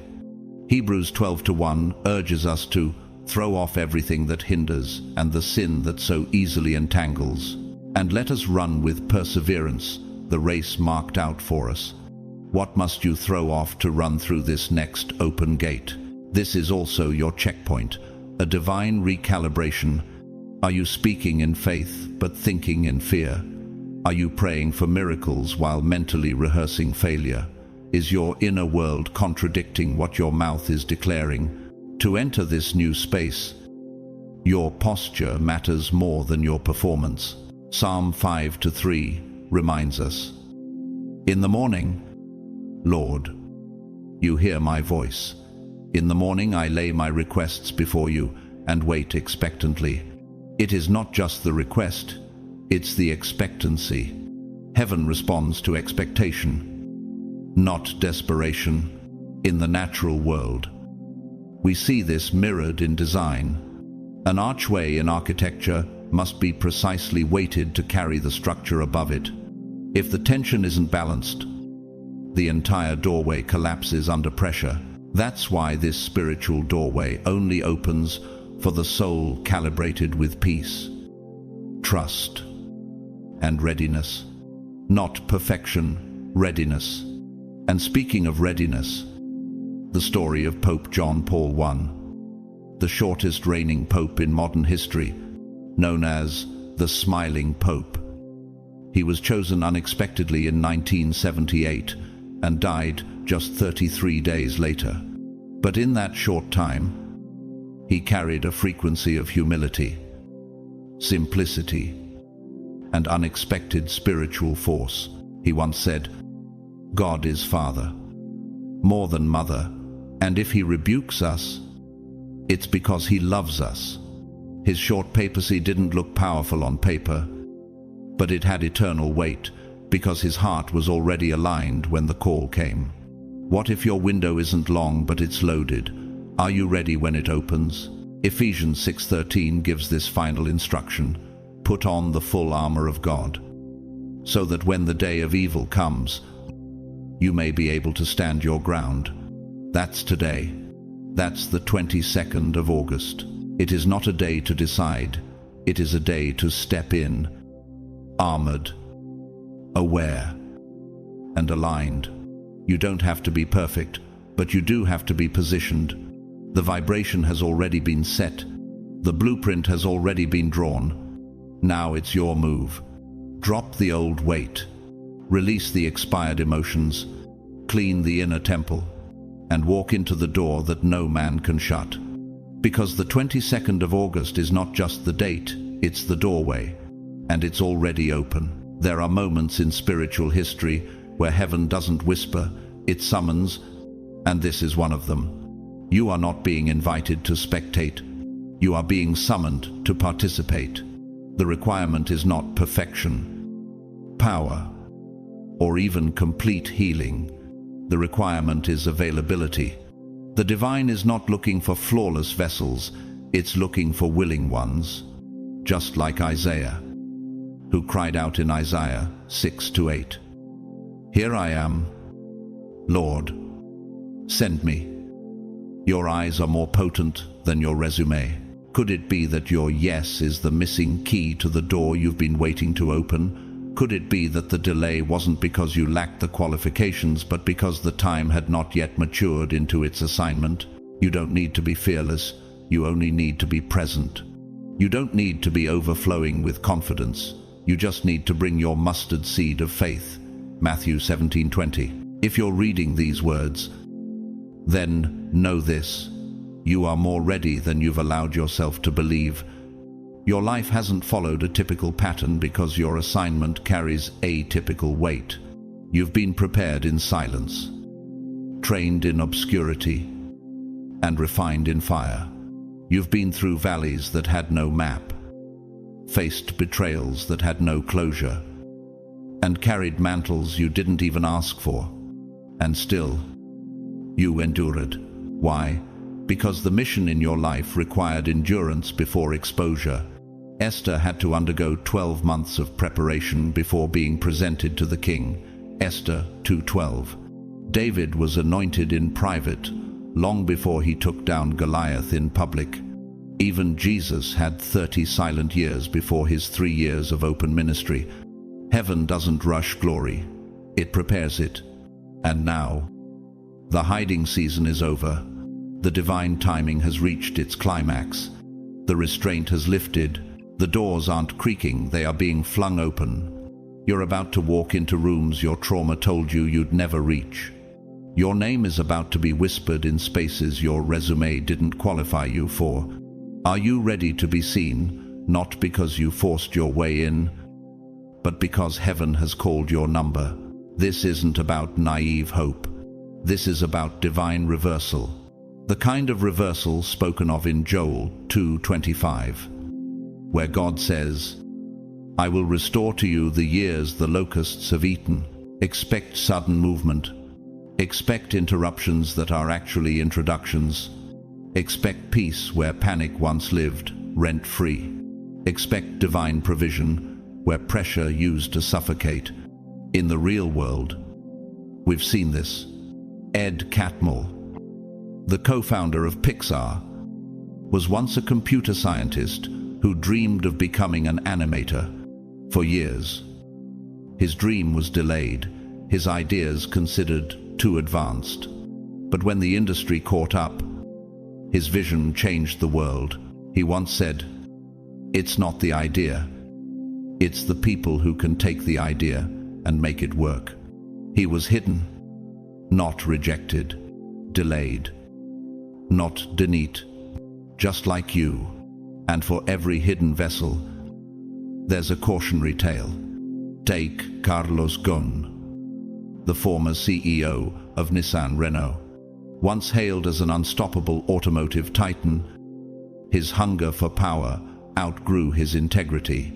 Secret financial misdeeds and manipulation were eventually exposed, leading to his public downfall and an international manhunt. What looked like elevation was actually erosion. Luke 8:17 warns us, "For nothing is hidden that will not be made manifest." When you chase what God hasn't given, the fall will find you. So now, chosen one, ask yourself, what are you expecting? Not in theory, but in posture. Are you preparing for the door to open like it already has? Or are you still dressing for the previous season? There's a holy urgency here. The prophetic portal of the 22nd of August is not waiting for your perfection. It's responding to your positioning. Revelation 3:8 says, "See, I have placed before you an open door that no one can shut." That's not just poetic, that's legal in the spirit realm. No force in hell, no scheme of man, and no echo of past failure can shut what God has now unsealed. The hesitation must end, the doubt must die, the fear must fall. You are already chosen, already called, already prepared. The door is not a dream, it is your current reality waiting for your alignment. Get up, walk through, speak louder, stretch your hands wider, expect radically, obey immediately, because the doors aren't creaking anymore, they're flying open. This is your moment. Walk in. There comes a moment when what you've been carrying in secret finally meets the season it was meant for. And that moment, chosen one, is now. This is alignment. This is what it looks like when time and promise collide, not in theory, but in manifestation. The 22nd of August is that collision point, and nothing about it is casual. What you've endured was not random, it was refinement. Can you feel it in your spirit? That sense that something has changed, not just outside of you, but within you. You are not the same person who began this year. What once broke you now built you.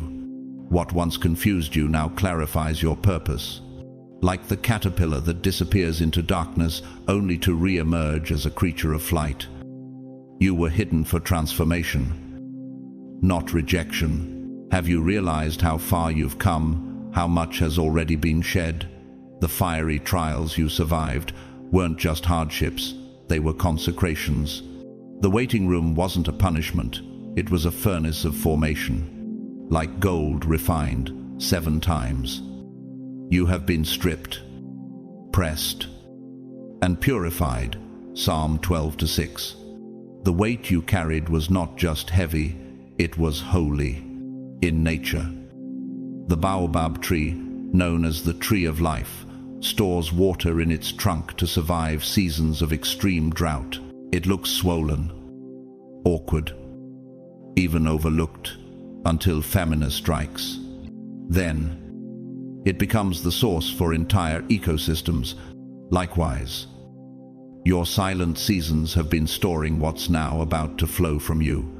That weight didn't crush you. It clarified you. It didn't disqualify you. It distinguished you. And now, you're being called forward. Isaías 43:19 declares, "See, I am doing a new thing. Now it springs up. Do you not perceive it? This moment is not just a release. It's a reveal. God isn't just giving you a breakthrough. He's revealing you as the breakthrough. And here's the hard truth. Not everyone can come with you. Some people were only equipped to stand with you during the process, but not in the promise. Like scaffolding that supports the structure during construction, once the building is complete, the scaffolding must be removed. Their role was seasonal, not eternal. Could it be that the discomfort you feel around certain people now is confirmation that their assignment in your life has expired? Could your growth be silently repelling what no longer resonates? Jesus had to withdraw from certain towns, and walk away from familiar voices to fully embrace his mission. Mark 6:4-6.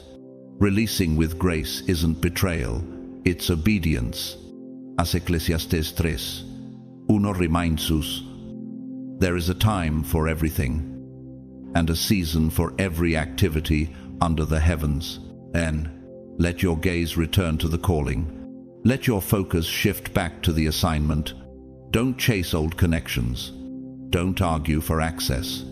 The door has shifted, and so must you. But understand this, the wish being fulfilled comes with weight.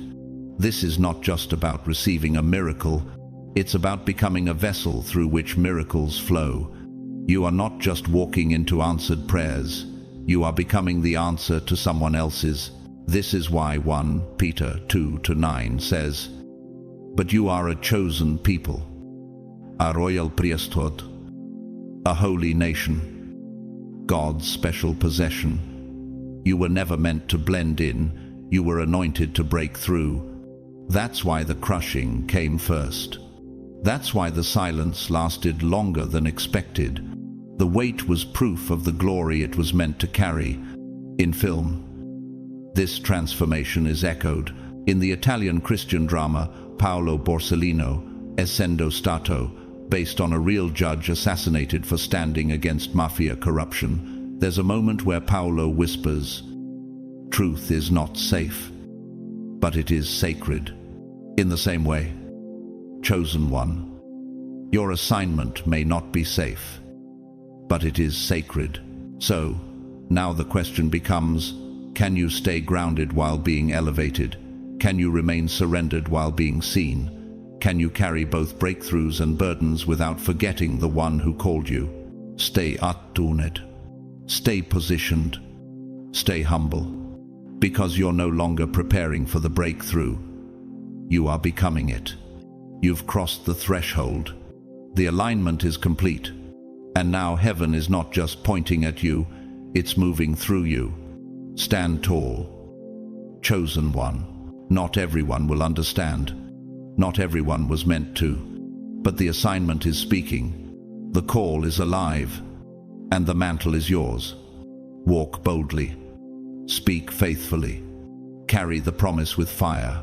The vibration of this moment isn't casual. It's calculated.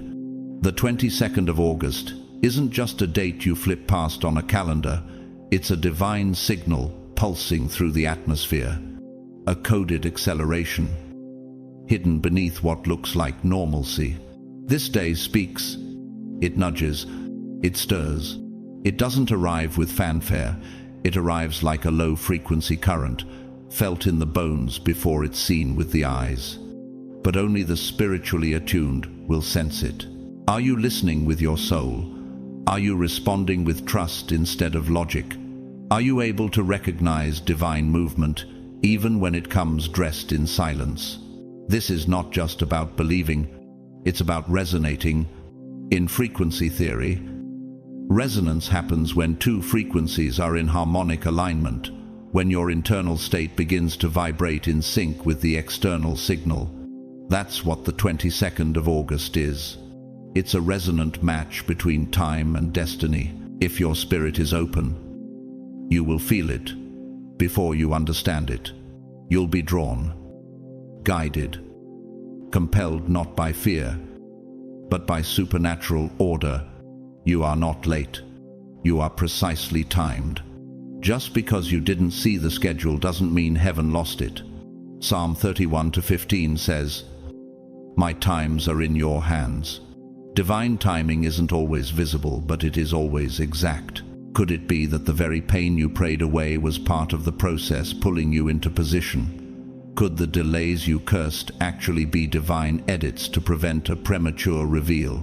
Like a master architect refining a blueprint, God has been calibrating the foundation of your life for something that requires precision. In architectural design, a load-bearing wall must be perfectly positioned, or the entire structure risks collapse.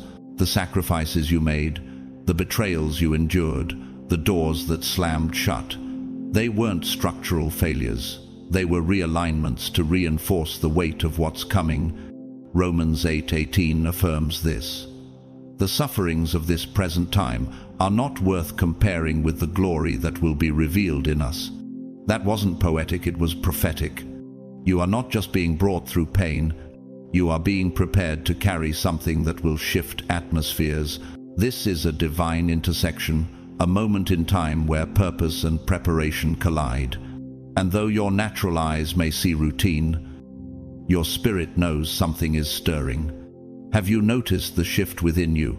The dreams that have intensified, the clarity that suddenly arrived, the peace that no longer needs proof. These are not coincidences, they are calibrations.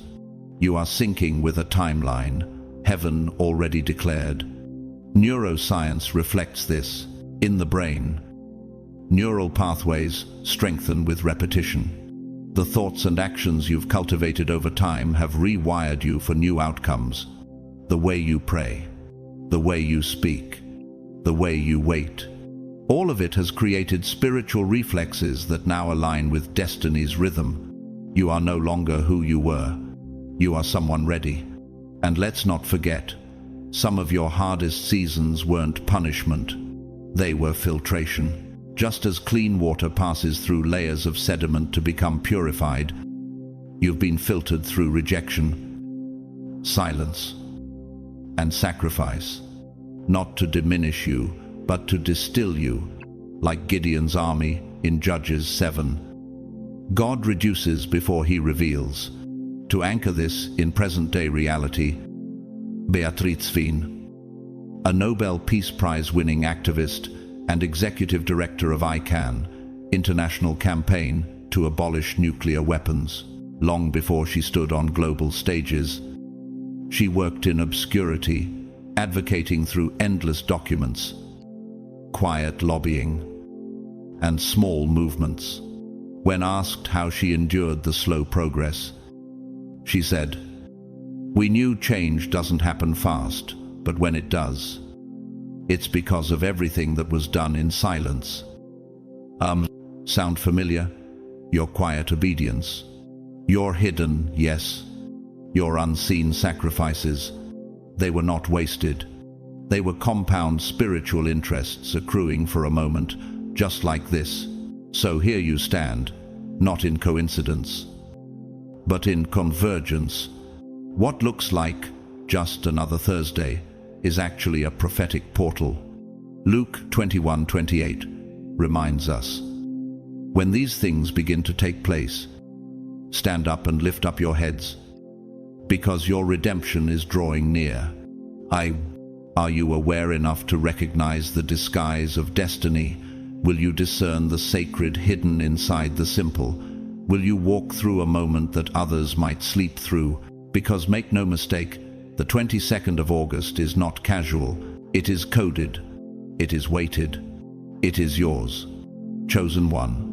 This is the moment you were quietly trained for. Don't sleep through it. Don't talk yourself out of it. Don't wait for permission to step into what God already prepared. Lift your head. Raise your voice. Match the vibration. What's approaching isn't random. It's revealed time. Step in, because heaven is moving, and so must you. The pruning was painful, and you felt every slice of it. The cutting away of comfort, the shaking of systems, the silence of heaven that made you question your own prayers. But hear this. Chosen one, you were not being punished. You were being positioned. The pain you endured wasn't the end of something, it was the beginning of capacity. God was enlarging your spirit so you could carry what's coming without crumbling. Have you mistaken your cocoon for a coffin? Many do. That tight space, that restricted season where nothing seemed to move. It wasn't your burial ground.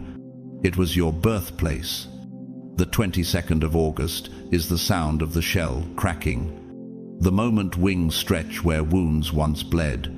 John 15:2 reveals a divine strategy. Every branch that does bear fruit, he prunes so that it will be even more fruitful. That means the pain didn't come because you were unworthy. It came because you were ready for more. You've outgrown the space you've been surviving in. This moment isn't an ending, it's a disguised beginning. A transition cloaked in subtlety. A breakthrough dressed in daily clothing. That's the divine irony. Heaven rarely announces itself with noise. It announces itself with alignment. Are you paying attention to how the pieces are starting to fall into place?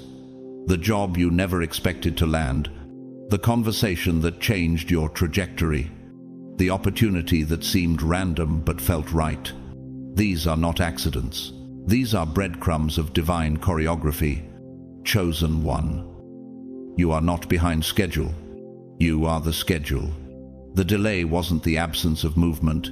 It was the building of momentum. The wait isn't waiting to end. It's waiting for you to act. Isaiah 60, 1 commands. Arise, shine, for your light has come, and the glory of the Lord rises upon you. Not next week, not when you feel ready. Now, the command is in the present tense because destiny moves in real time. Still doubting?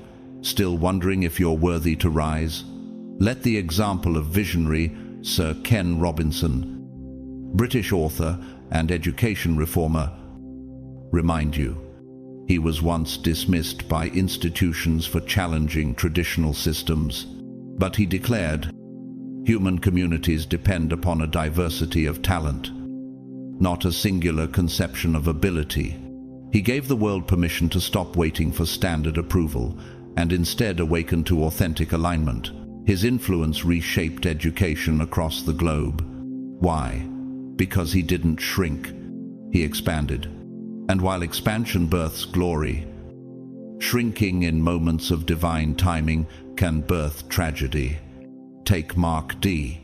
Dreyer, a once celebrated Manhattan attorney who built a multi-million-dollar firm only to be arrested for masterminding a $700 million fraud scheme. He impersonated executives, forged documents, and faked credibility until the entire illusion collapsed. His greed consumed his gift. The result? A 20-year prison sentence and complete professional ruin. Proverbs 11:3 warns us, the integrity of the upright guides them, but the crookedness of the treacherous destroys them. No amount of ambition can protect what deception will always destroy. The 22nd of August won't shout. It won't knock down doors with spectacle, but you will feel the shift, the kind that unravels in whispers, in good instincts, in divine ease. Will you recognize it? Will you act on what your spirit knows, even if your eyes can't see it yet? Do you realize that you've been carrying a holy weight meant for this exact moment in history?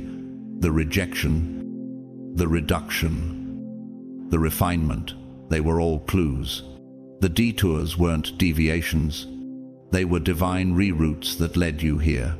Psalm 126:5 proclaims, "Those who sow in tears will reap with songs of joy." The tears you wept in the dark were not wasted. They were investments, and harvest is now on the schedule. Now look around. The ground is trembling gently under your feet. Closed doors are creaking open. Conversations are being orchestrated. People are moving into place. Some will leave. Let them. Some will arrive. Welcome them. But you must step forward. The shell is cracked. The soil has shifted. The silence has spoken. This is not a moment to delay. This is the moment to expand. Don't play small when heaven is calling you wide. Don't flinch when God says fly. You've been summoned. You've been prepared. You've been released. Walk boldly. Speak clearly. Move suddenly. Because the cocoon was never the end, it was always the setup. That's how divine transitions begin silently. Then suddenly, the world may not see the build-up, but the spirit has been feeling the shift long before it manifests. And let me say this with clarity, The 22nd of August is not your lucky break, it's your faithful return. You are not being favored because of chance. You are being favored because of consistency and silence. You held on when nothing made sense. You kept praying when it felt like the heavens were sealed shut. You whispered your faith into rooms filled with doubt. Heaven took note of that. Your tears were not ignored. Your endurance was not invisible. Psalm 56:8 reminds us, "You keep track of all my sorrows. You have collected all my tears in your bottle." Enter one. Now, heaven is answering with acceleration. The 22nd of August is the response to your unshakable yes. You've been heard. You've been seen. And now you are being sent. Can you feel the shift inside you before the evidence shows up around you? This is how divine moments operate. They don't ask permission. They don't wait for applause. They arrive like the tide, quiet at first, but unstoppable once in motion. In nature, the black bamboo grows almost invisibly for years, developing deep underground roots. But when its moment arrives, it can grow up to 35 inches in a single day. That's the acceleration after preparation. And that's what's happening to you. You're not just rising, you're rising quickly. This moment is a divine compression point. It's as if time is collapsing into obedience. Every delay that once made you question is now becoming the very fuel of your elevation. Do you sense how fast things are beginning to shift? The divine current is catching up to the promises that once felt so far away. Romans 9:28 confirms this. For the Lord will carry out his sentence on earth with speed and finality. And as favor increases, your inner atmosphere will respond first. Your thoughts will become clearer. Your discernment will grow keener. Your intuition will ring louder than logic. Why? Because heaven doesn't just bless externally, it awakens internally. Don't be surprised if doors open without effort. Don't be alarmed when conversations shift in your favor without manipulation. This is what it looks like when God's wind begins to move through your life. But here's the critical part. Don't let fear sabotage your answered prayer. Could it be that the very thing you've prayed for is arriving, but fear is disguising it as disruption? Could your breakthrough look unfamiliar because it's wrapped in rapid change? Fear has a way of dressing transformation as threat. But Isaiah 41:10 reminds us, "Do not fear, for I am with you. I will strengthen you and help you. I will uphold you with my righteous right hand." The God who called you to the shift is already waiting for you on the other side of it. Nature teaches us this rhythm. The Arctic tern, a small bird weighing just 4 ounces, makes the longest annual migration of any creature, traveling from the Arctic to Antarctica and back. It doesn't doubt the journey. Even when the sky looks empty, it trusts the wind. So must you. This theme of divine timing is echoed in the 2014 French Christian drama L'Apôtre, the Apostle, where a devout Muslim man begins to experience subtle visions calling him to Christ. When asked if he's afraid of his life changing, he responds, "How can I fear what has already begun inside me?" That's the question for you now. Will you fear what God is already activating within you? Galatians 6-9 echoes this prophetic moment. Let us not become weary in doing good, for at the proper time we will reap a harvest if we do not give up. And chosen one, this is the proper time. The silence is over. The delay is done. What you planted in pain is rising in power. Heaven has leaned in. The earth is responding. And now, all that's left is your movement. Don't hesitate. Don't resist the rush. Don't shrink when the current lifts. This is not the time to retreat. This is the time to run. The spotlight of favor is turning and it's landing right on you. Sometimes we cry out to heaven for open doors, then flinch the moment the handle turns. Chosen one. Hear this in your spirit. This is not the season to freeze. This is not the time to second-guess your worth, your calling, or your clarity. You are more qualified than your fear would dare admit. You are not only ready, you are required. What if what feels like a whisper is actually a divine strategy? What if the nudge you're tempted to ignore is the beginning of a supernatural cascade? The 22nd of August isn't coming with fireworks, it's coming with divine frequencies, disguised as subtle prompts. And this month will test your faith in quiet, strategic ways. Will you move on a gut instinct? Will you obey the whisper? Will you apply, call, forgive, show up, even when it doesn't fully make sense? Could it be that the small thing you're delaying is the catalyst for the entire promise you've been waiting on? Hebrews 11:8 reminds us that, by faith Abraham obeyed when he was called, even though he did not know where he was going. Obedience doesn't wait for clarity, it trusts divine architecture. Each prompting is a spiritual breadcrumb. Each yes is a key. Each action is a gate. And these are not isolated incidents, they are connected. You are walking into a chain reaction, a domino sequence ordained by God to unfold. Once you move, your surrender is setting off a series of events you cannot yet see. In physics, this is known as the principle of quantum entanglement, where two particles, once linked, affect one another instantly, even across great distances. That's what obedience does in the spirit. The moment you resolve to stop begging and start believing, the atmosphere responded.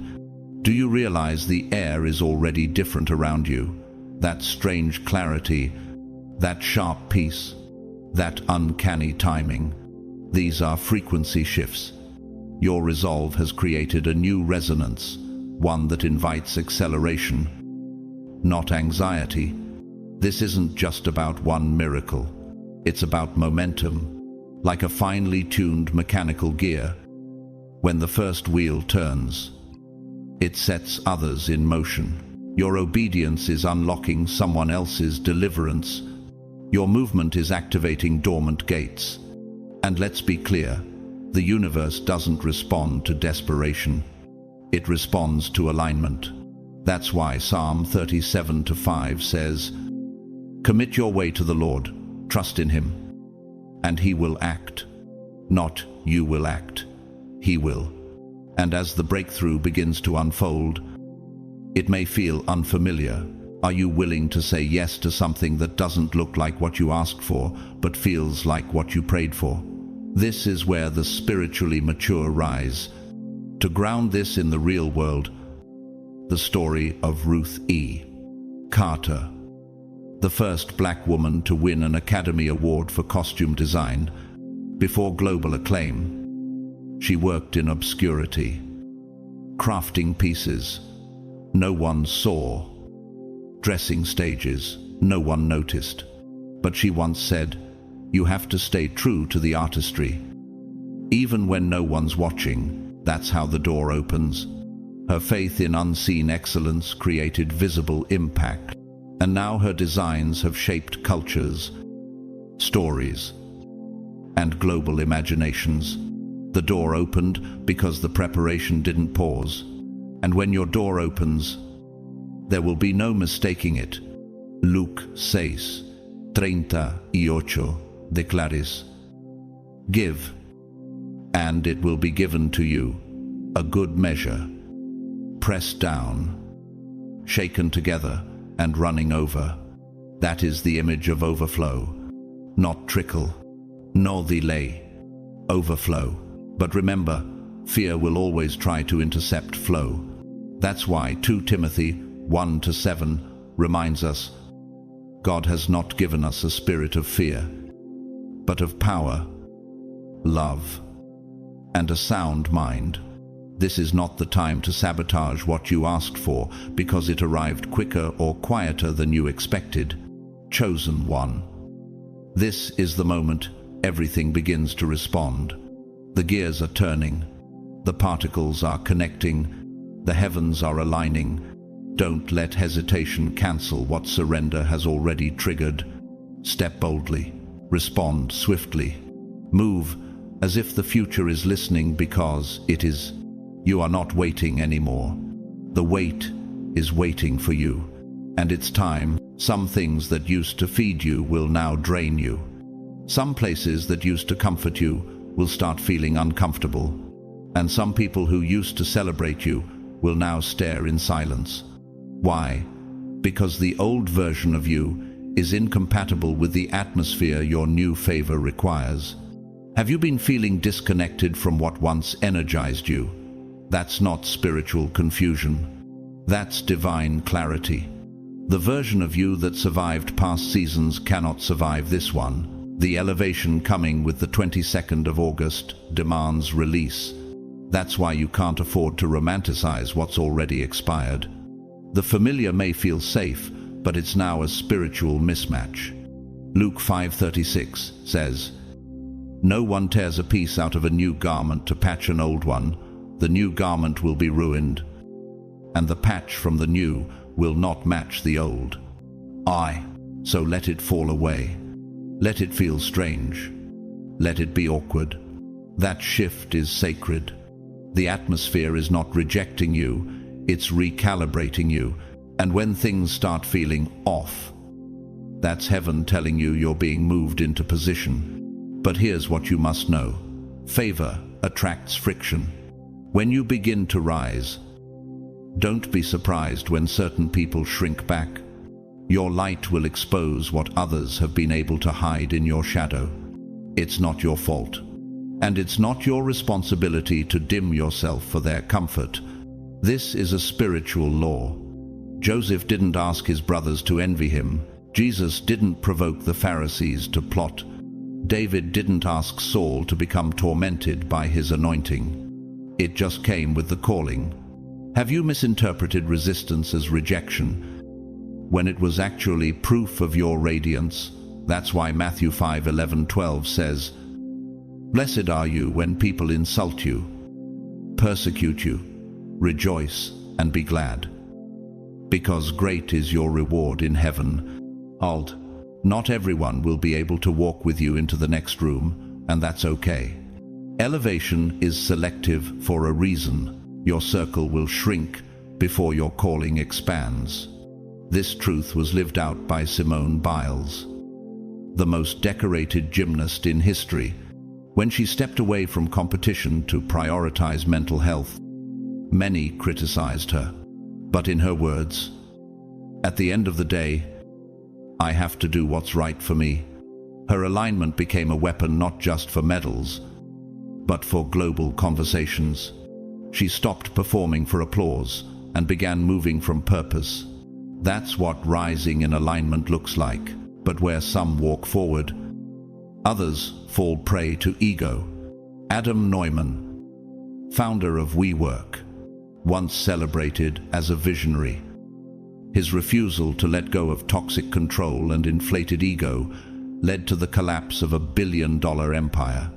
What could have been a legacy turned into a cautionary tale. Proverb 6:18 reminds us, "Pride goes before destruction, a haughty spirit before a fall." When you refuse to shift, you sabotage the shift. So, chosen one, what if your discomfort is the signal that heaven is stretching your frame to fit a future that's already in motion? What if what you're losing is actually making space for something you couldn't carry otherwise? What if the silence you've felt isn't absence but angelic strategy? Psalm 91:11 promises, "For he will command his angels concerning you, to guard you in all your ways." You are not walking alone. There is an invisible army backing your next step. Every detail you don't see is already being arranged by a hand you can't miss. Are you letting go of what's too small to contain your next miracle?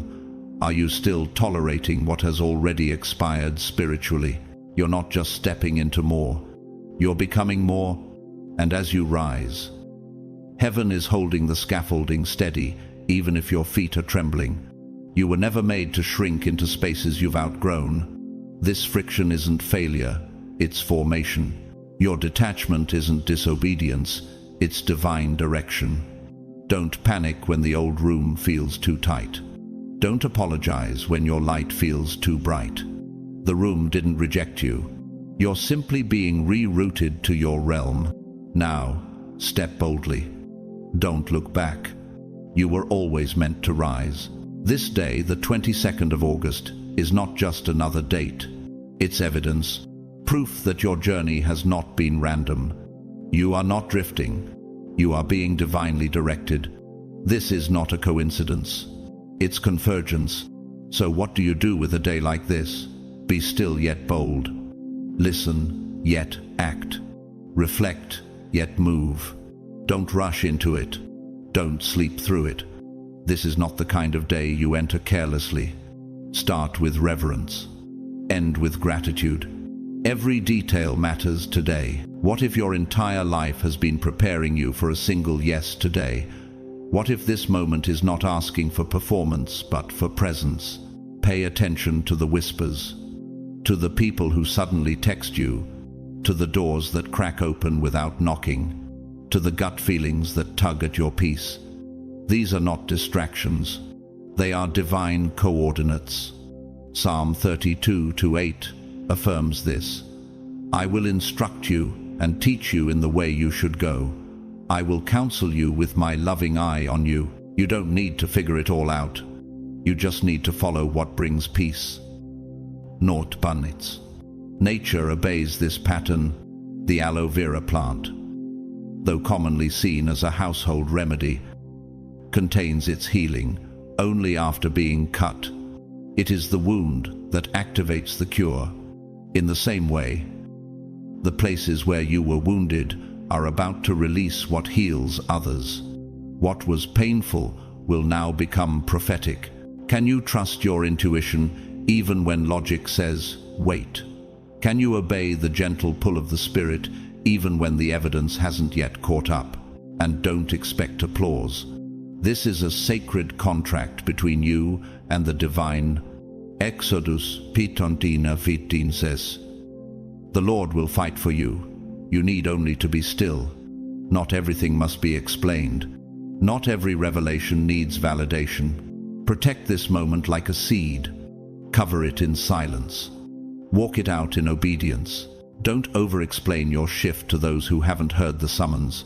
Some people won't understand until they see the harvest, and by then, the fruit will speak on your behalf. That's why Jesus told the healed leper in Luke 5:14, don't tell anyone, but go. Show yourself. It wasn't about hiding, it was about honoring the process. Let the results speak. Let the light reveal. Let the evidence do the talking. Have you noticed the inner stillness growing louder than the outer noise? That's confirmation. It's alignment. And alignment will often feel lonely before it feels liberating. Stay grounded. Stay faithful. Stay close to the voice that led you here, like the Arctic fox, which adapts its fur color with the seasons to stay protected and hidden until the right moment. It's not always about being seen. It's about being prepared to move at the exact time your purpose requires. This quiet sacredness is echoed in the 2022 Romanian Christian film Miracle, in which a young nun leaves her convent on a mysterious mission.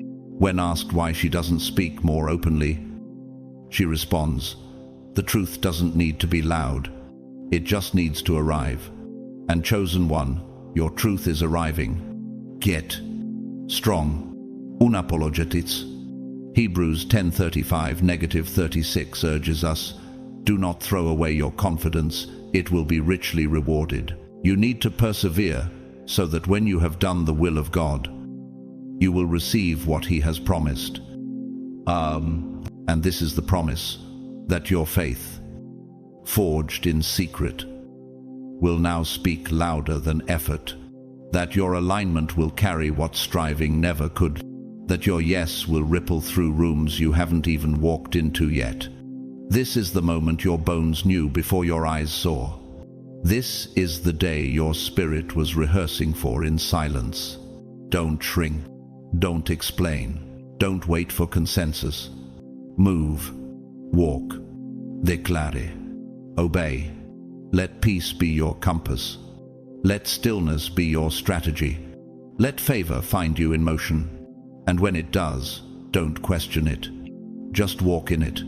Because the door is open, and the yes is already waiting. You'll feel it. Before the evidence arrives, before the doors swing open, before the world takes notice, you will sense it in your spirit, a knowing that cannot be explained, only obeyed.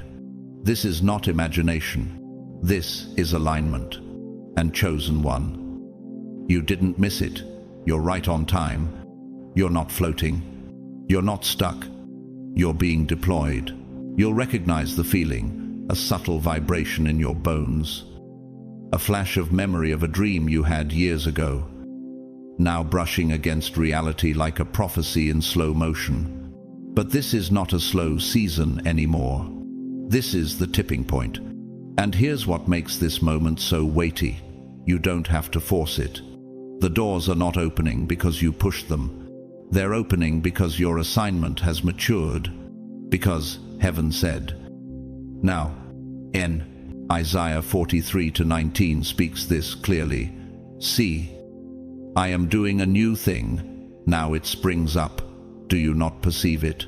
The perception comes before the proof. The spirit feels it before the eyes see it. August doesn't just hold your wish. It holds your wings. Wings don't just indicate breakthrough. They signify mobility, spiritual altitude, and unstoppable access. The kind of shift taking place on the 22nd of August isn't something small. It's a spiritual earthquake, divinely calculated and architecturally sound. It was drawn in heaven long before your birth. And now it's reaching manifestation. What if the tremors you're feeling are not instability, but spiritual construction? What if God is rebuilding you with earthquake-proof materials because of the weight of what you're about to carry? You've been trained for stillness, but now you're being released into motion. You're not being shaken to break, you're being shaken to be positioned. Let's take this further. In psychology, there's a concept called neural adaptation. The brain begins to ignore things it's been exposed to repeatedly, and many people have grown numb to delay, desensitized to waiting, but not you. You've remained sensitive. You've kept praying.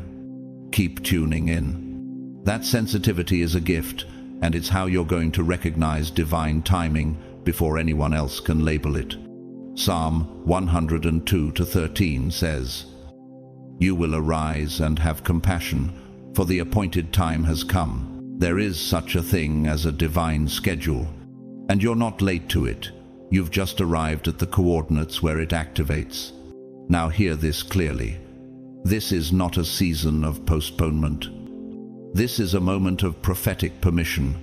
All your life, you've asked for signs. You've fasted.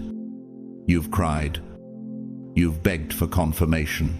And God, in His mercy, gave it. But now He's asking you to move without a map.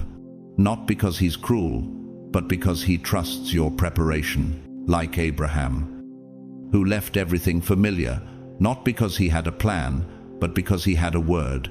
Hebrews 11:8. You are being called to go, even when you don't know exactly what's on the other side. And that obedience is more powerful than 1,000 rehearsed steps. To drive this home, let's look at a real-life example rarely spoken of in spiritual spaces. Ursula Burns, the first black woman CEO of a Fortune 500 company, Xerox. Born in a New York housing project to a single immigrant mother, she said, "Dreams do come true, but not by magic. They come true through hard work, determination, and the belief that you are worth the effort." But what most people don't know is that Ursula didn't follow the traditional leadership track. She moved from engineering to executive leadership, not by force, but by alignment. She responded when others hesitated. She stepped forward when the path wasn't clear.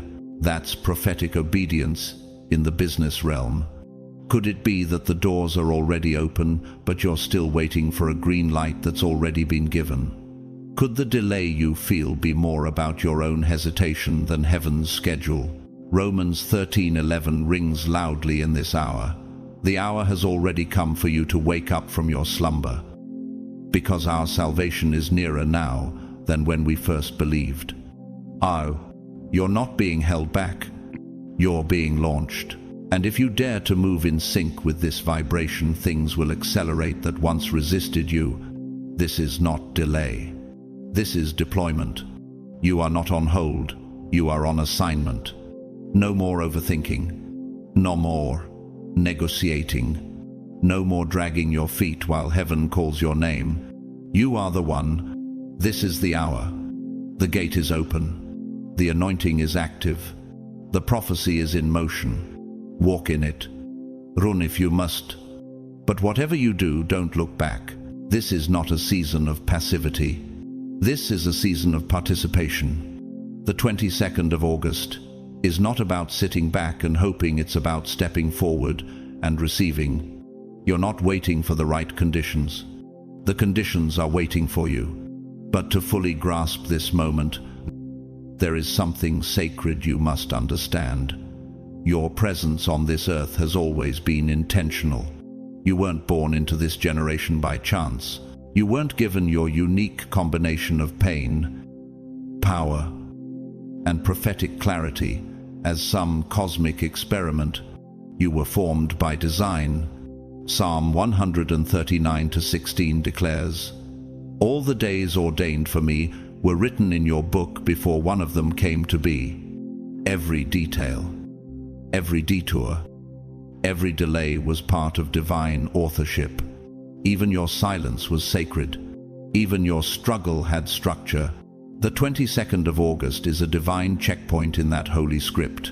This is not about earning a miracle. This is about arriving at what was already assigned to your name. The door isn't opening because of what you've achieved. It's opening because of who you've endured into becoming. Let's be clear. No man can cancel what heaven has ordained. No system can block the blessing. No betrayal can reverse the alignment. This favor is pre-forged. It was written into your destiny before your first breath. But here's the deeper truth. Endurance is not just survival. It is spiritual evidence of worthiness.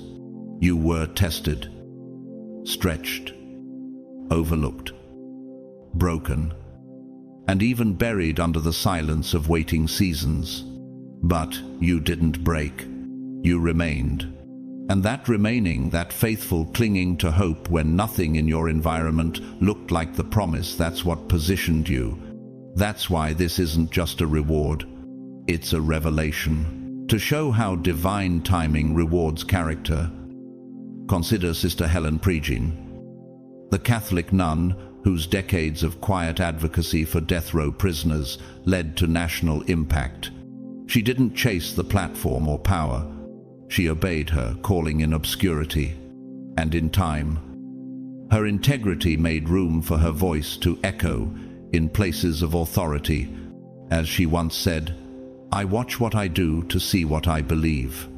End of. But contrast that with Adam Neumann, the former CEO of WeWork, once hailed as a revolutionary visionary, le charisma outrun character. He built a culture of hype with no spiritual foundation, promising communal purpose while personally profiting at reckless levels. His downfall was sudden and humiliating. He lost credibility, billions in valuation, and the legacy he thought was untouchable. Why? Because favor without internal alignment will always collapse under the weight of exposure. Are you cultivating private truth or public illusion? Are you walking in hidden obedience or public image management? Are you ready for the spotlight to reveal what you've become? Because the 22nd of August doesn't respond to popularity, It responds to purity. You don't need to strive anymore. You already proved your trustworthiness by not quitting, and now the spiritual gavel is falling in your favor. The orchestration of your life is not random. It is symphonic. The tests were the dissonant notes that set up your triumph. This, the 22nd of August. Heaven is not asking for your performance. It's rewarding your posture. The one you held in the wilderness, the one you kept while you were still bleeding. And now, the trumpet is sounding. The release is real. The prophecy is public. And the moment, it belongs to you. Walk into it. Something sacred is happening. And it's happening fast. What once felt like concrete walls now feels like paper doors. Conversations that used to shut you out are now inviting you in. Opportunities that seemed impossible are now flowing with such grace it almost feels surreal. But this is not luck. It's not manipulation. It's not striving. This is alignment, the divine resonance that occurs when your spirit, your season, and your assignment finally agree. Do you feel it? That strange sense that something is working in your favor before you even speak. That's not just intuition, it's divine orchestration. And here's the truth. When you are properly aligned with God's frequency, you no longer chase, you attract. You no longer push doors open, they respond to your presence. Isaiah 45:2 reminds us of this promise. I will go before you and make the crooked paths straight. I will break down gates of bronze and cut through bars of iron. That is what you're experiencing. Gates are not just opening. They're being shattered because they were never meant to hold you back. Some people are about to enter your life not by accident, but by divine assignment. They won't always come with fireworks. Some will arrive like a whisper, like the wind brushing through unseen branches, but they'll shift something in your soul. Don't overlook the small encounters. Be sensitive. Be watchful. The Holy Spirit often moves in subtleties. Just as when Elijah stood on the mountain, the Lord wasn't in the earthquake or fire, but in the gentle whisper. 1 Kings 19:11-12. And nature understands this. The peach tree offers a quiet parable. Its fruit is celebrated, but few see the long, disciplined process it requires.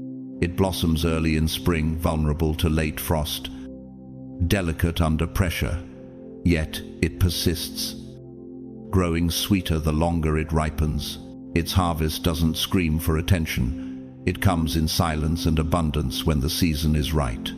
Just like you, chosen one, you've been blossoming quietly, enduring unpredictable conditions, but now the season of sweetness is arriving. John 15:2 declares, every branch that bears fruit, he prunes, that it may bear more fruit. The pruning wasn't punishment, it was preparation. Cinema reflects this moment. In the European film of Gods and Men, Brother Christian says with unshakable clarity, we are called to live, not to survive. And that's your spiritual charge right now. You're not here to merely survive another cycle of disappointment or delay. You've been chosen to live deeply, to walk freely, to build boldly in alignment with what heaven already wrote over your life. Now is the moment when your discernment becomes your compass. You've been trained in silence. You've wept behind closed doors. You've sharpened your senses by necessity. This sensitivity is not a flaw. It is a tool. Romans 8:14 says, for all who are led by the Spirit of God are sons of God. And you're being led not into confusion, but into clarity, into connection, into rooms your name was whispered in long before you entered them. And if you're wondering, but how will I know which opportunity is mine? The answer is this. The right ones will feel like home, not because they're perfect, but because your spirit will recognize them. Your soul will breathe around them. They won't require performance, only presence. Psalm 37:23 reminds us again. The steps of a good man are ordered by the Lord. You're not guessing, you're being guided. Chosen one, the gates have turned. The page is flipping. You're not knocking anymore, you're walking through. This is your moment to rise, to build, to bloom. Don't shrink back. Don't dim down. The shift has your name on it. Stand up, step in, and claim what heaven already released. The right ones, the right people, the right environments. The right assignments will stretch you, but never snap you. They will challenge you to rise, but never require you to shrink. They will call out your purpose without demanding the death of your authenticity. And as the 22nd of August draws near, you'll begin to sense this sacred filtration system in motion. Things that once felt secure may now begin to feel too small. People who once fit your heart now feel distant. Desires that once ignited you may suddenly fade. Why? Because you're not who you used to be, and your destiny is outgrowing its previous container. This is not destruction, this is divine deconstruction. Much like in architectural engineering, foundations must be recalibrated before a new structure can rise. In seismic zones, buildings are constructed with base isolation, flexible support systems that absorb vibrations from earthquakes. In this spiritual season, God is your base isolation. He is absorbing the tremors so you can rise without collapse. Everything being removed is not punishment. It's to ensure what's built next is quake-proof. Hebrews 12:27 affirms this. The removal of what can be shaken, that is, created things so that what cannot be shaken may remain. And when release comes, don't resist. It's normal to grieve the shedding. You might cry for a version of yourself you no longer recognize. You may mourn relationships that once defined you, but now feel foreign. These tears are not weakness, they are baptisms in disguise. Let them flow. Let them cleanse. Psalm 126:5 says, "Those who sow in tears will reap with songs of joy." Your crying is not the end. It's the cultivation of new ground. A deeper harvest is being prepared under every teardrop. And here's the miracle hidden in the morning. The psychological concept of neural pruning reveals that the brain strengthens by letting go old. Unused pathways are trimmed to allow more energy and focus toward higher functioning circuits. Spiritually, you're undergoing the same process.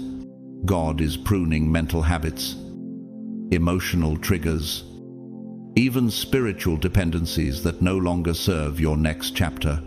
This is not just healing, it's optimization. Let's also look at a real-life example. Anna Wojcicki, co-founder of 2, 3 and Me, and a pioneer in biotech entrepreneurship, once said, "You don't grow unless you're willing to lose some stability." Her story shows how breakthroughs in science and in the soul often come after walking away from systems that once felt safe.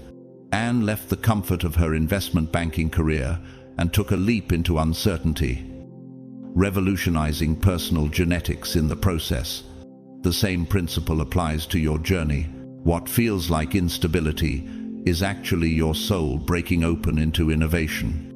But here's what's even more stunning. This shift is not random. It's a fulfillment, a culmination, a divine equation reaching equilibrium. Romans 8:18 reminds us, the sufferings of this present time are not worth comparing with the glory that is to be revealed. What once looked like delay was actually a holy setup. The breakthrough isn't just coming, it has been building, and now the tension is breaking into transformation. What if everything you endured, every heartbreak, every closed door, every silence was constructing a spiritual architecture that could house what's coming? What if the pain was never pointless, but a sacred scaffolding? You are not stepping into a cute moment. You are stepping into completion, not just a new chapter, but a new genre. This is not a beginning with struggle. This is the manifestation of a promise that once felt like it belonged to someone else's life. Ezekiel 12:28 declares, "None of my words will be delayed any longer. Whatever I say will be fulfilled. This is your time. The doors are no longer locked. The silence has been shattered. Rise, chosen one, not timidly, but with authority. Stand up, wipe your tears, and step boldly into what was tailor-made for you. The promise is real. The season is now, and the future is responding." So here we are, at the edge of the shift, staring into the manifestation of what once felt like an invisible promise. The 22nd of August isn't just a date on the calendar. It's a spiritual milestone, a holy timestamp marking the moment where alignment replaces striving, where discernment sharpens, and where divine timing stops feeling delayed and finally feels delivered. You didn't get here by accident. Every detour, every delay, every tear was recorded in the architecture of heaven, and now you're standing in the resonance of a fulfilled prophecy. This is your moment not to wait, but to walk, to no longer question whether you're worthy of the next level, but to take it, humbly and boldly. If this word stirred your spirit, don't keep it to yourself. Like this video, share it with someone who needs confirmation, and drop a yes in the comments if this was your word. And if you've been walking this journey with us, whether you've supported through a super thanks or simply stayed quietly present, I want you to know from the depths of my heart, thank you. Your presence here is felt, seen, and honored. And now, as you step forward, I speak this blessing over you. May clarity go before you. May peace follow behind you. May divine favor find you even in hidden places. And may every door that God has assigned to your name swing open without resistance. This isn't the end. This is just the beginning. Now rise and walk in it.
They think you're avoiding the world, but heaven knows you're protecting your calling.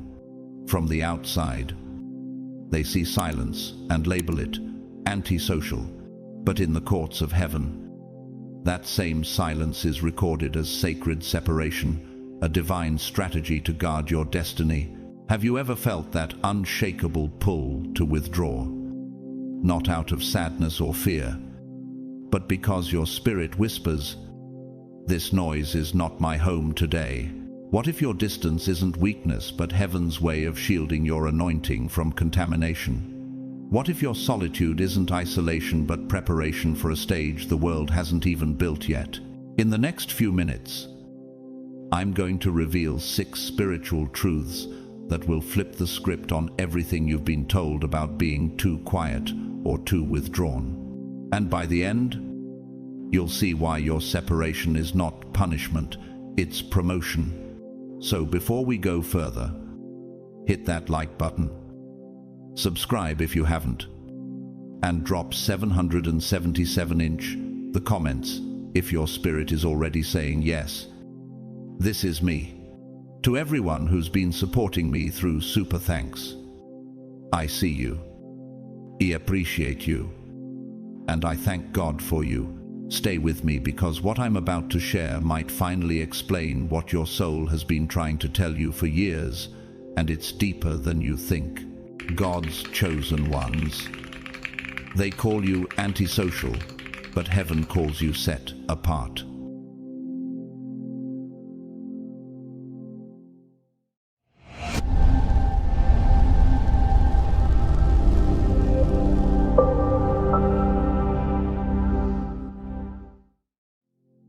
You are not withdrawing from the world because you are timid, and you are not staying home because you are fragile.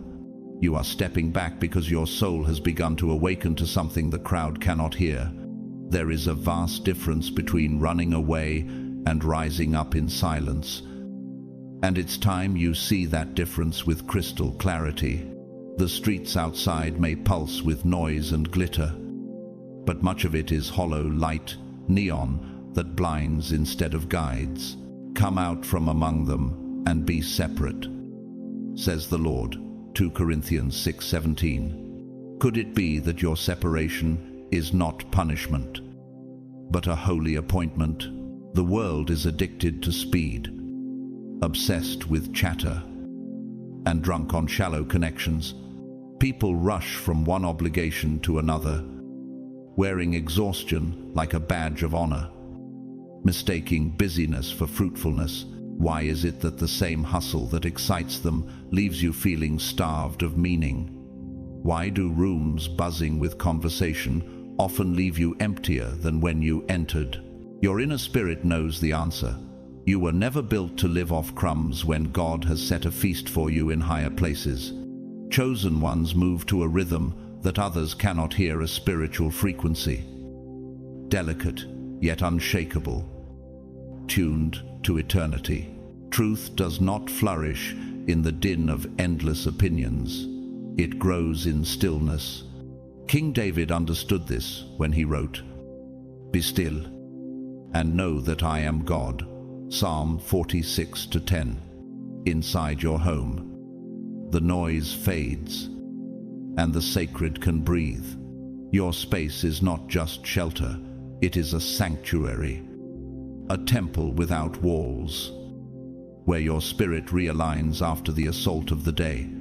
Artists have known this truth. The Spanish painter Francisco Goya, in the final years of his life, withdrew to his Quinta del Sordo, a house far from Madrid's chaos. There, in silence, he created his most haunting and truthful works, pieces that could never have been born in the court's noise. In the same way, your solitude is not an escape, it's the womb of your destiny. But the enemy of your soul despises that stillness, like the biblical Delilah who sought to strip Samson of his strength. There are forces, both human and unseen, that seek to lure you back into the crowd so your anointing will leak away. They will call you antisocial, aloof, even broken. They will try to shame you into returning to their cycles of noise. Yet remember, the Lord will fight for you. You need only to be still. Exodus 14:14. And what if this calling to stay hidden is not about comfort at all? What if your absence from the crowd is heaven's way of sharpening your vision, like an eagle that waits on the cliff edge until the wind is just right? You are being prepared to soar. Your silence is not a void, it is resonance. It's the divine echo chamber, where your spirit learns the pitch of heaven's voice. Have you noticed how, after seasons of stillness, you suddenly perceive the subtle motives behind people's words? How do you sense the spiritual weather in a room before anyone speaks? History also gives us the warning of those who rejected this truth. The French revolutionary Jean-Paul Marat thrived on constant public agitation, surrounding himself with endless meetings, riots, and manipulations. The noise he worshipped became his undoing. His inability to step away and see clearly led him into paranoia and eventual assassination. What the world called influence was actually his spiritual blindness. In your life, this refining solitude is heaven's gift. It is here that your dreams turn from fog into maps, that your faith grows roots deeper than any storm can pull. The prophet Isaiah declared, "In returning and resting you shall be saved. In quietness and confidence shall be your strength." Isaiah 30:15. And in that stillness, you begin to feel the undercurrents of God's timing. Like a musician sensing the hidden rhythm beneath the melody, do not let the crowd's misunderstanding shake you. Even Jesus withdrew to lonely places to pray, Luke 5:16. He knew that miracles are often conceived in private before they manifest in public. What you are living right now is not isolation, it's incubation. Your home has become heaven's workshop, and you are the masterpiece in progress. But what kind of masterpiece would you become if you rushed the hands of the artist?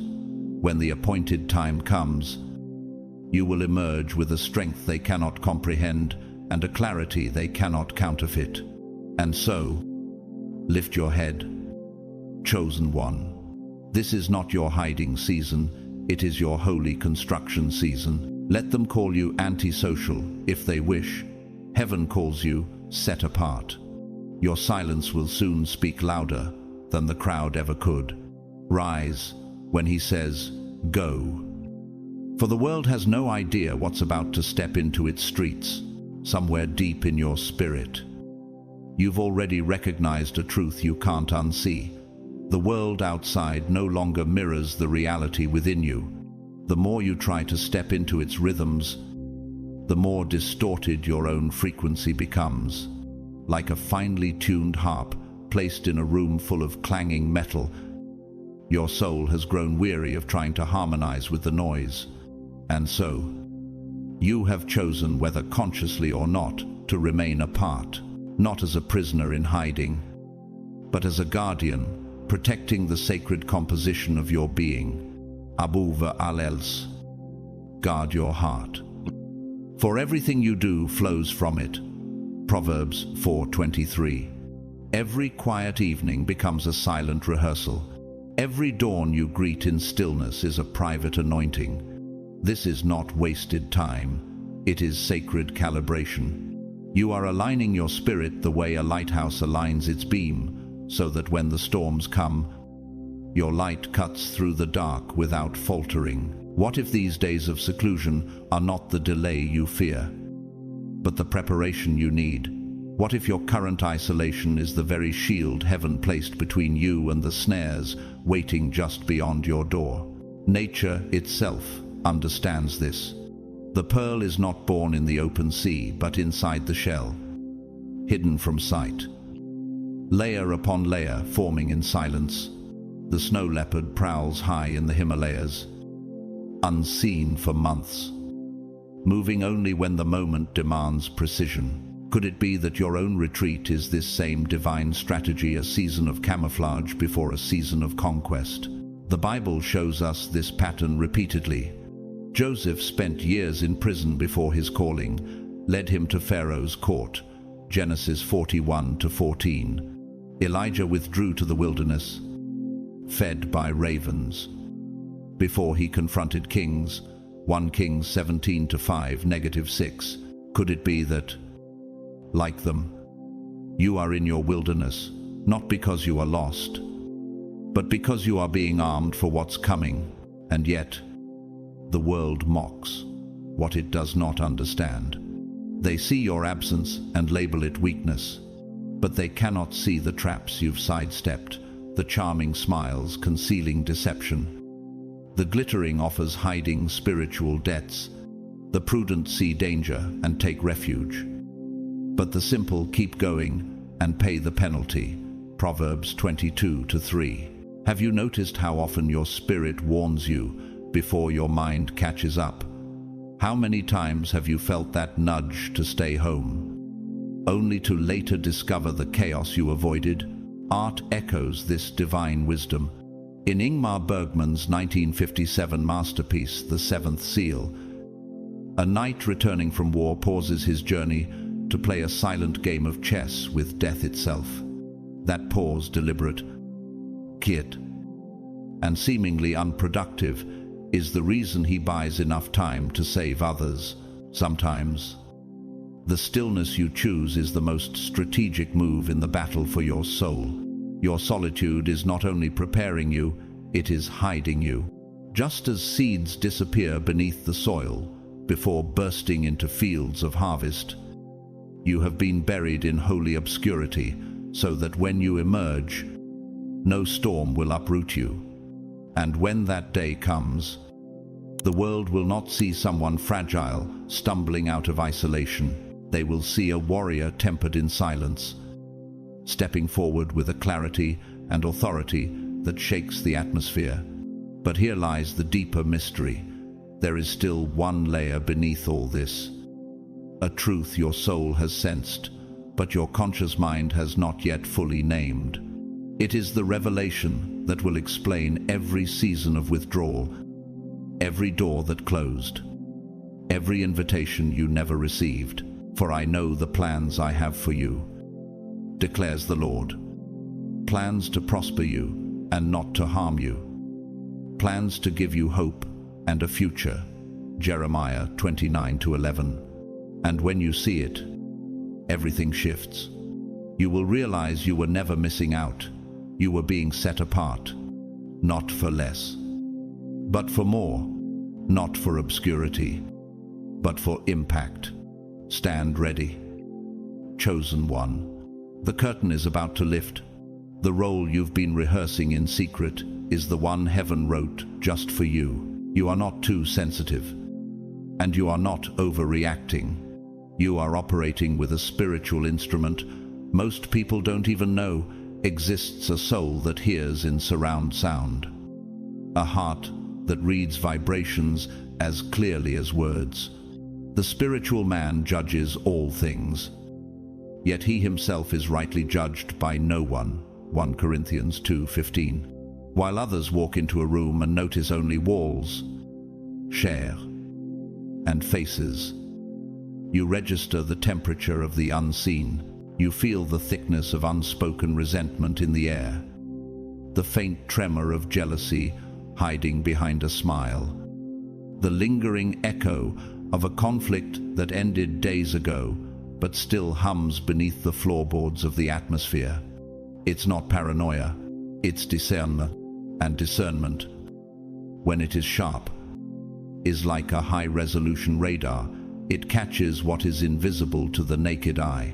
In architectural terms, it's as though your soul operates like a seismic sensor embedded deep in a building's foundation. Even the slightest tremor is detected, long before the structure above feels the quake.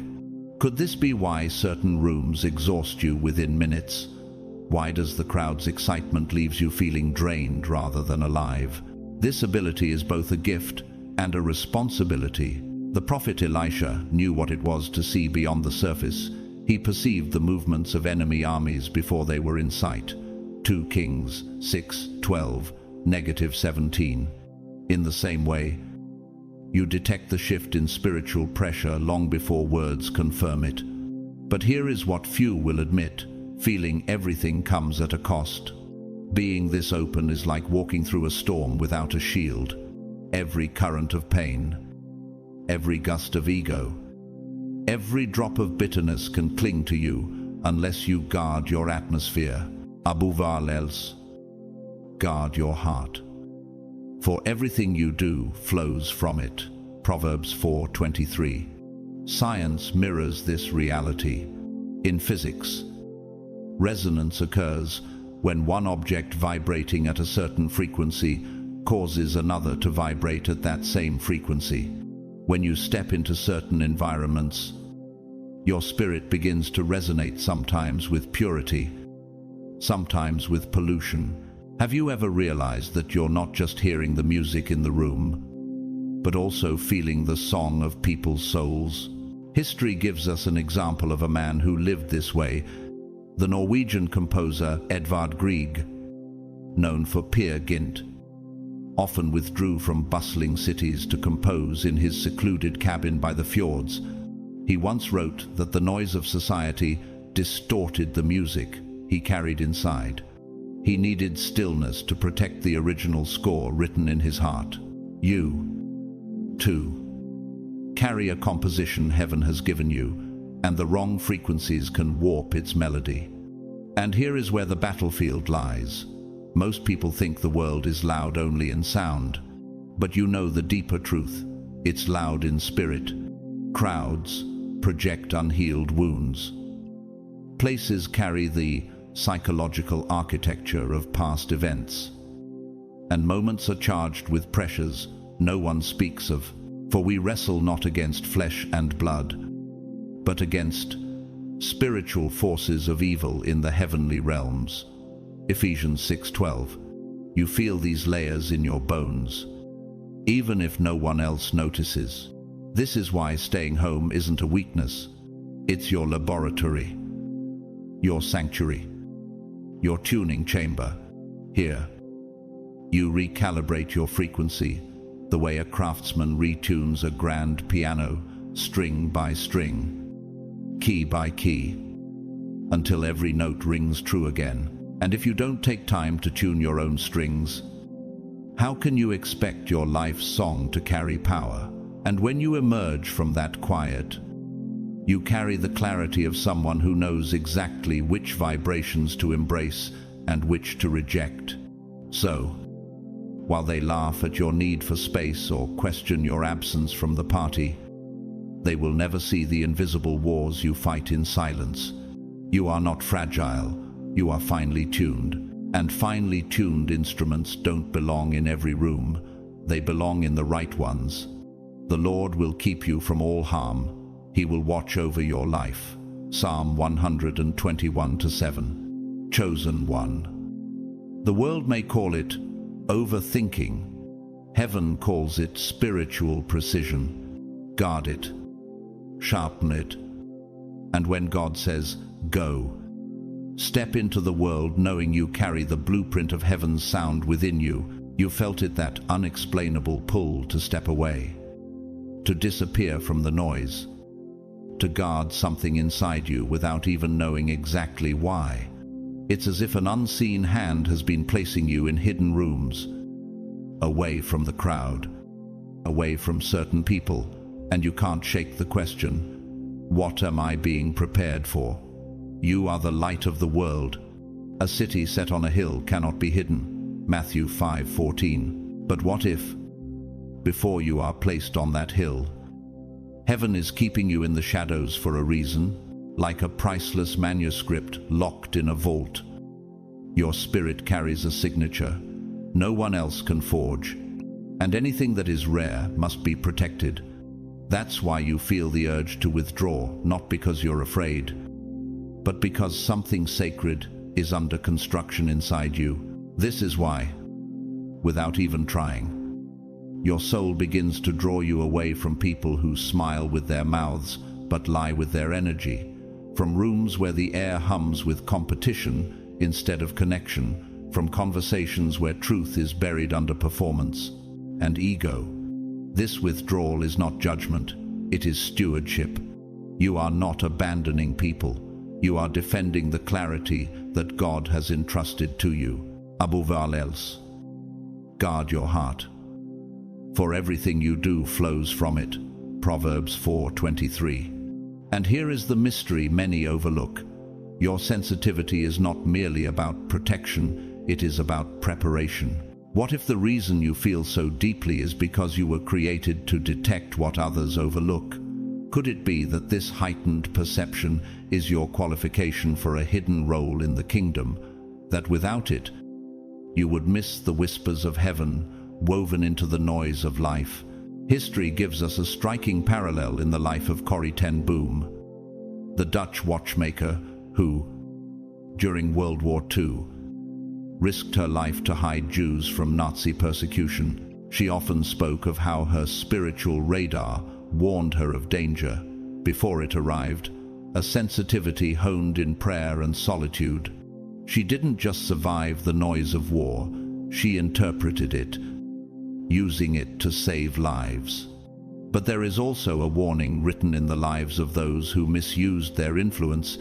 One example is the Renaissance schemer Cesare Borgia, who wielded his charisma like a weapon, drawing people into alliances drenched in deceit. His hunger for power distorted his frequency until even his allies turned against him, leading to his downfall. Sensitivity without purity becomes manipulation. Perception without surrender becomes corruption. Your sacred assignment requires mastery of your own atmosphere. That is why your training ground is home, a sanctuary where your spirit can breathe without the static of other people's unresolved storms. Here, your emotional currents untangle, your discernment sharpens, and your peace grows roots that cannot be pulled up by the world's winds. In returning and rest you shall be saved. In quietness and trust shall be your strength. Isaiah 30:15. Because soon, your sensitivity will not only protect your frequency, it will wield it.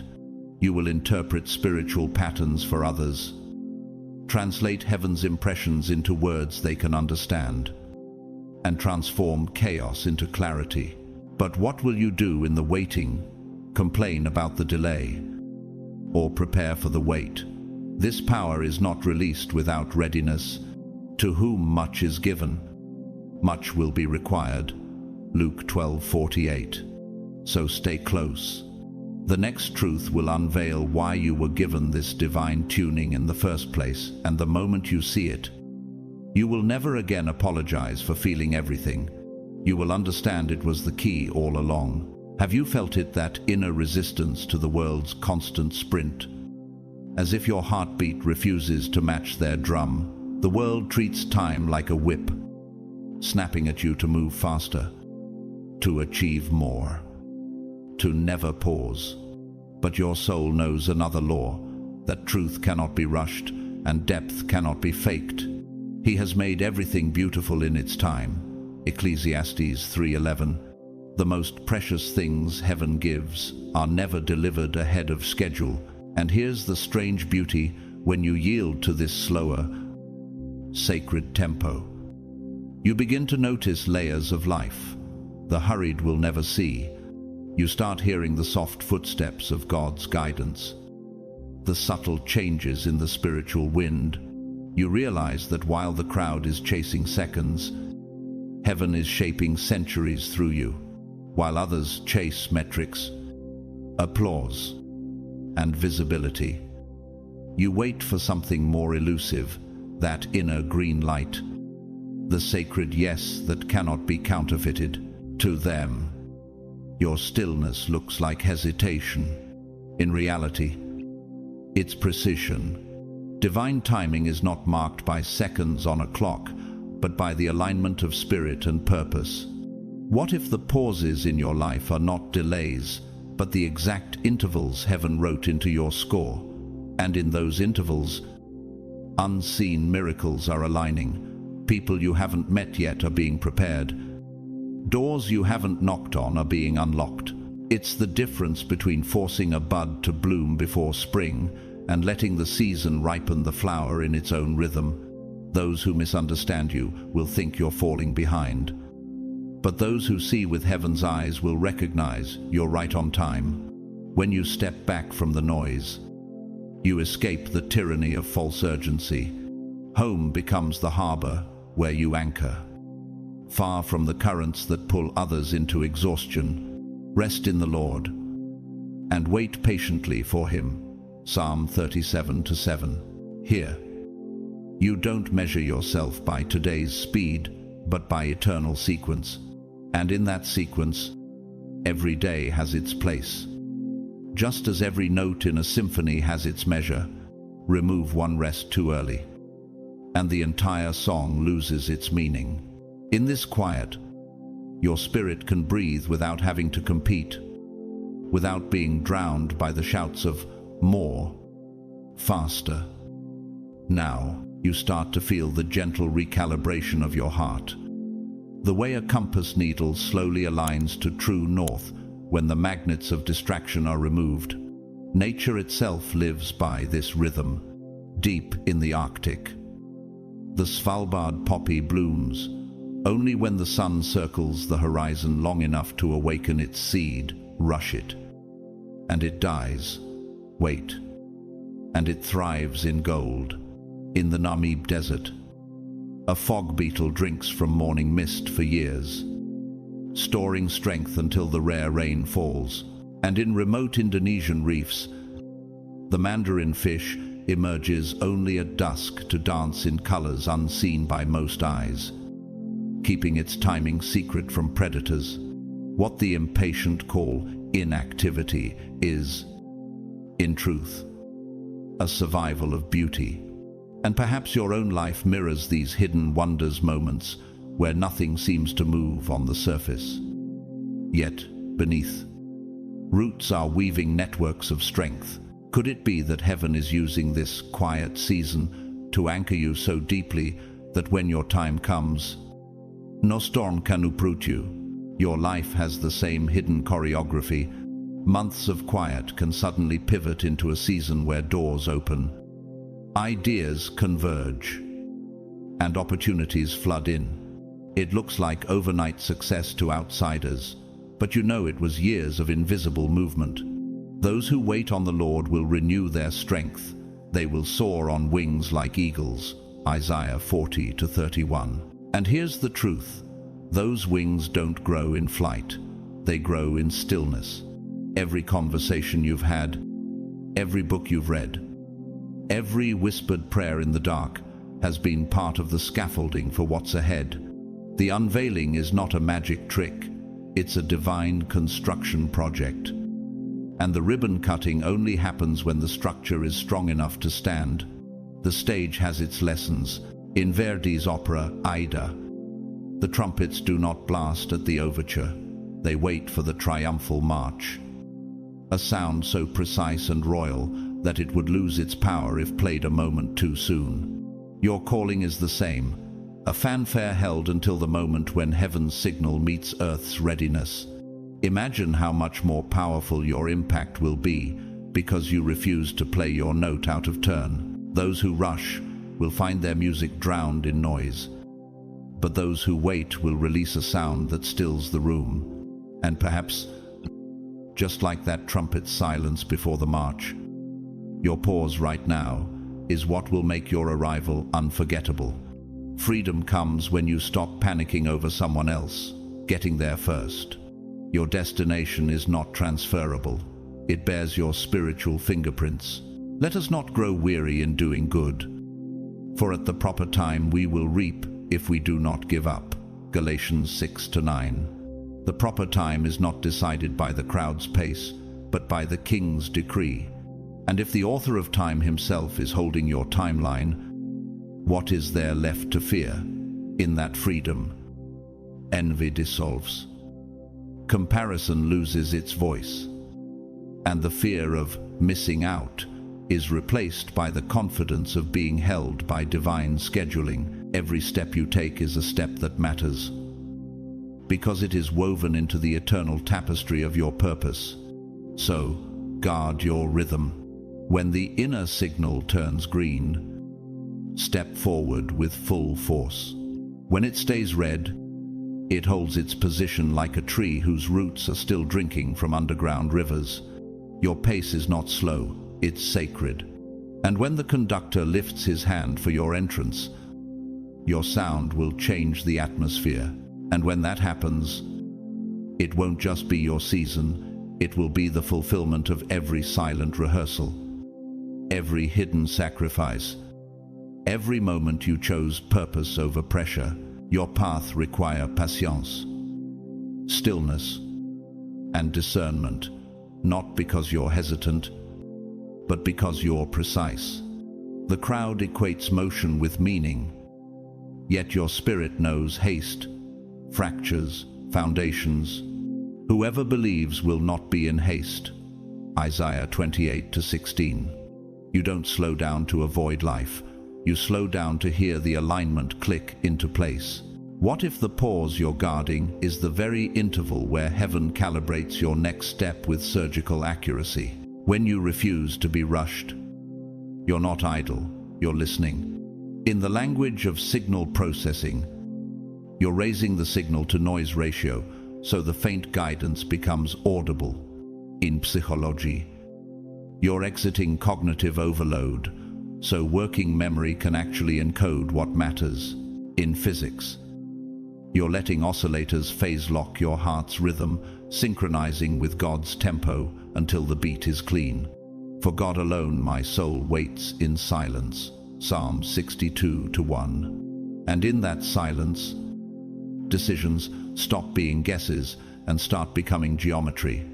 Destiny has a rhythm, and it hums beneath quiet moments, the way a seismograph registers movements long before a building notices strain. In holy architecture, timing is the invisible scaffold. Rush the curing of the concrete and the load-bearing walls will crack. Spiritual life has its own annealing, heat, hold, and cool each stage essential, or the metal stays brittle. Can you feel how the empty hours are tempering your character so your future won't collapse under its own weight?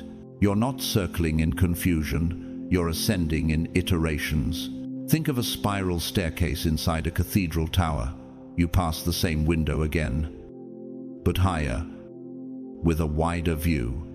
In mathematics, each turn increases amplitude when frequency matches the source. That's constructive resonance, not repetition. For the vision is yet for an appointed time, though it tarry. Wait for it, it will surely come. Habakkuk 2-3. What if your revisits aren't setbacks but synchronized upgrades? So, you refuse guilt for moving slower. Chronobiology would call it entrainment, your inner clock syncing to the master clock. Step by step, breath by breath. The SA node doesn't sprint, it sets pace so the whole heart lives. Leadership works the same sequence, precedes scale.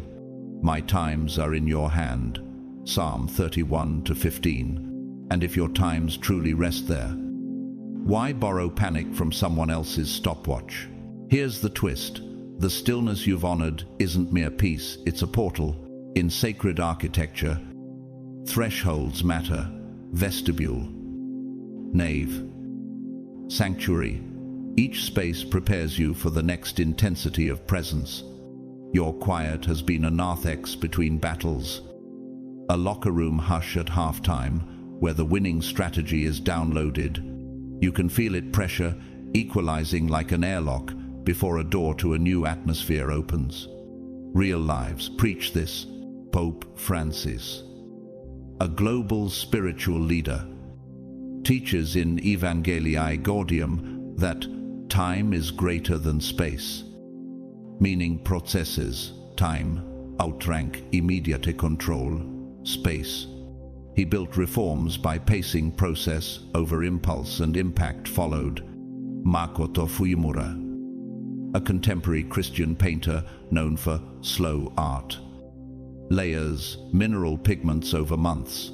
He calls patience a theology of making, where time itself becomes a collaborator with grace. Their witness echoes your assignment, value process. Protect cadence, honor divine sequence. It is good that one should wait quietly for the salvation of the Lord. Lamentations 3:26. Does your spirit recognize how these testimonies validate the cadence you've been carrying? Sono apologies. You were never built for the timeline that markets worship. Your delay is not decay, it's design.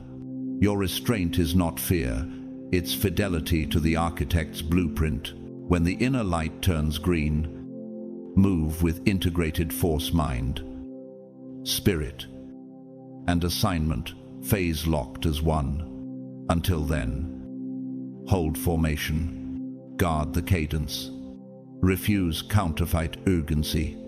The next truth will hand you the hidden key that ties this rhythm to your larger mandate, and once you see it, you'll never again confuse. Hurry with holiness. Rise now. Chosen one. Close the door to frantic timelines. Open your heart to heaven's metronome. Speak it. I refuse haste. I choose a holy sequence. I move when God says now. And when He cues you, step through the portal you've been protecting, not with noise, but with authority. They call it loneliness when they see you alone. But that word doesn't belong to what's happening inside you. The world fears quiet because when the noise dies, distraction does too. And when distraction ends, truth begins to speak. You aren't running from people, you're answering an invitation. When you pray, go into your room. Close the door and pray to your Father who is in secret. Matthew 6:6. What if the solitude you're choosing isn't isolation at all, but entry into a private chamber where heaven meets you without an audience, while calendars fill and timelines sprint? You practice a different kind of conversation, one that doesn't always use words. You welcome pre-dawn stillness. Breathe with the hush, and let soft worship play like light through an open door. Jesus moved this way. He often withdrew to lonely places and prayed. Luke 5:16.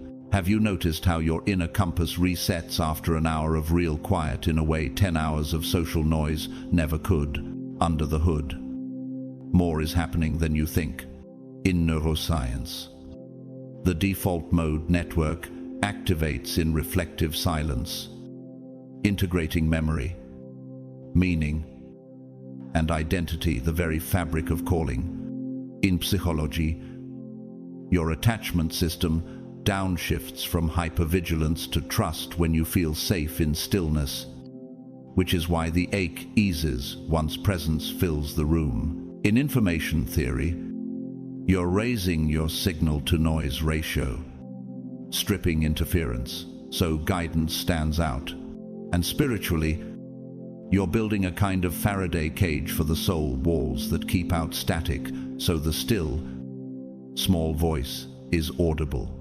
After the fire came a gentle whisper. 1 Kings 19:12. What if the emptiness you feel at first is simply your senses retuning to a frequency you were born to hear? Yes. There are nights that feel heavier and longer than they should. Yes. Some questions sit like unopened letters on your table. But emptiness is not the same as absence. You are widening on the inside. Journals fill with raw lines you didn't know you had the courage to write.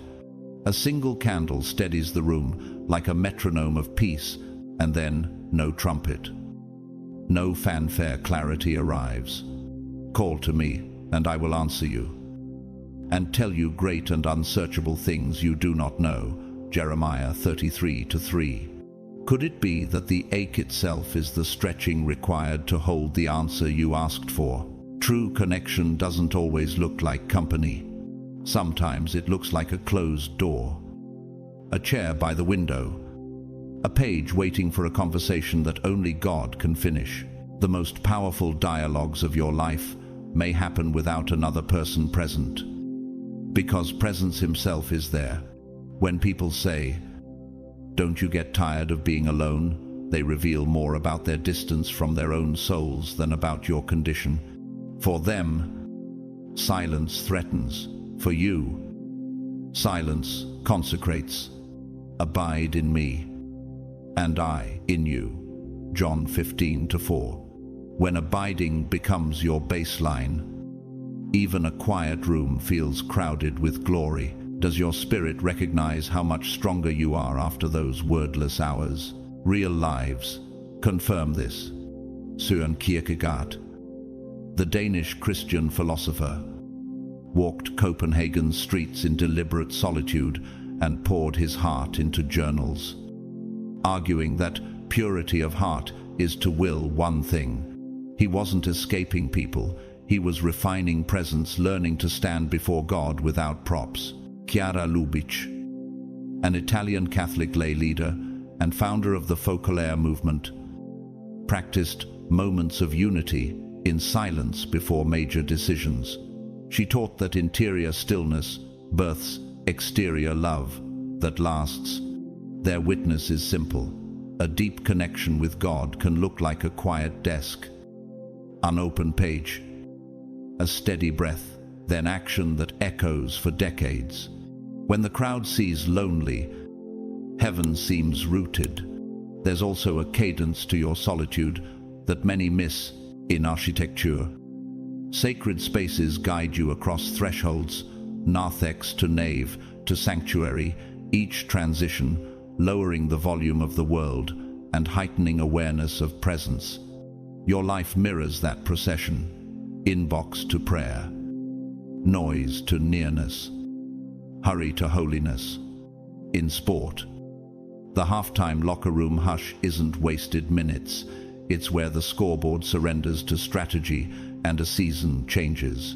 What if your quiet quarters are that locker room for your destiny?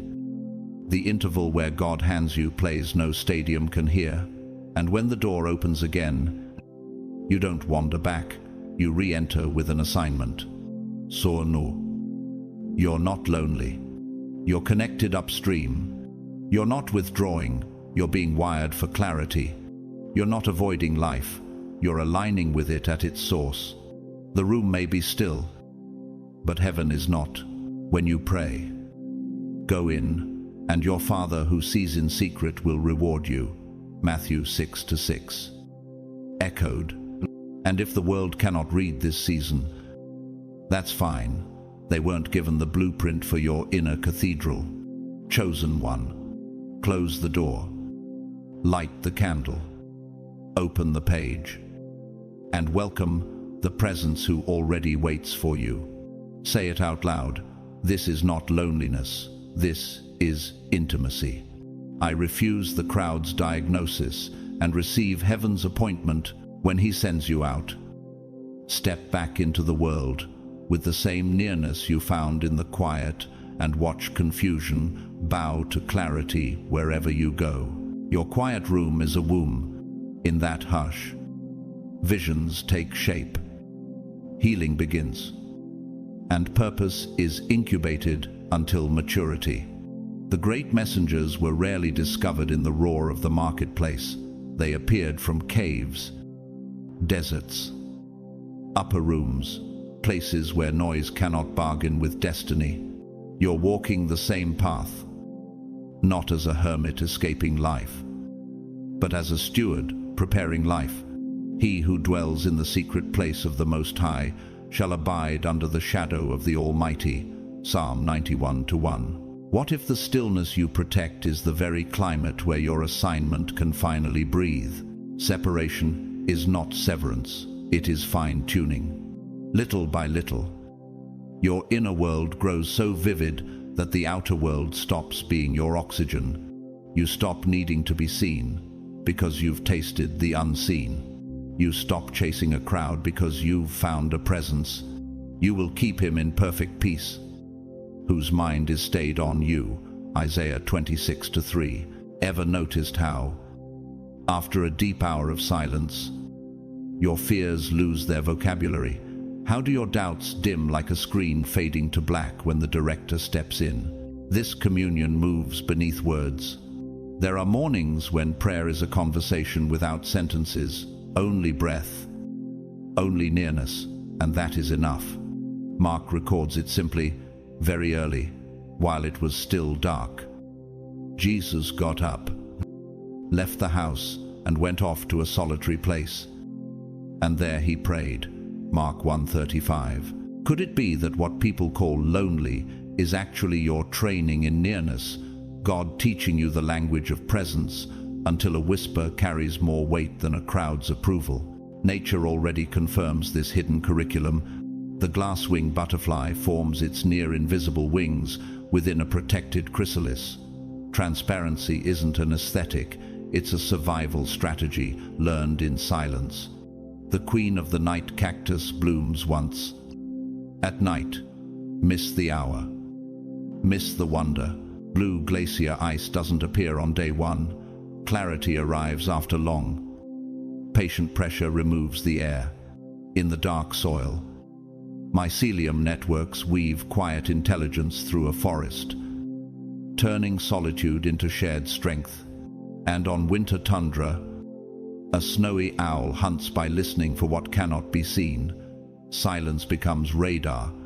Your journals become altars pages where raw lines meet holy answers. A single candle steadies the room. And you feel that rare alignment when your soul stops sprinting and finally stands. Draw near to God, and He will draw near to you. James 4:8. Is it possible the heaviness you sometimes feel isn't emptiness at all, but expansion, your interior stretching to hold what you asked heaven to send? Here's the twist most will never catch. The ache they call loneliness is becoming your armor. The solitude guarding you now is forming a shield they can't see and can't steal. In the language of music, rests are not dead space, they are framed silence. The only way a melody learns to carry glory. Handel understood this. Messiah ascends toward the promise, and the glory of the Lord shall be revealed. But the line lands with weight because of the quiet that precedes it. Your life is learning that same sacred pacing. Pause, then reveal, hidden, then heralded. There is, however, a door within the quiet one that doesn't open for hurry. It opens after you've sat long enough for the spiritual static to clear, long enough for your heartbeat to match the presence in the room. You will seek me and find me when you search for me with all your heart. Jeremiah 29:13. What waits behind that door?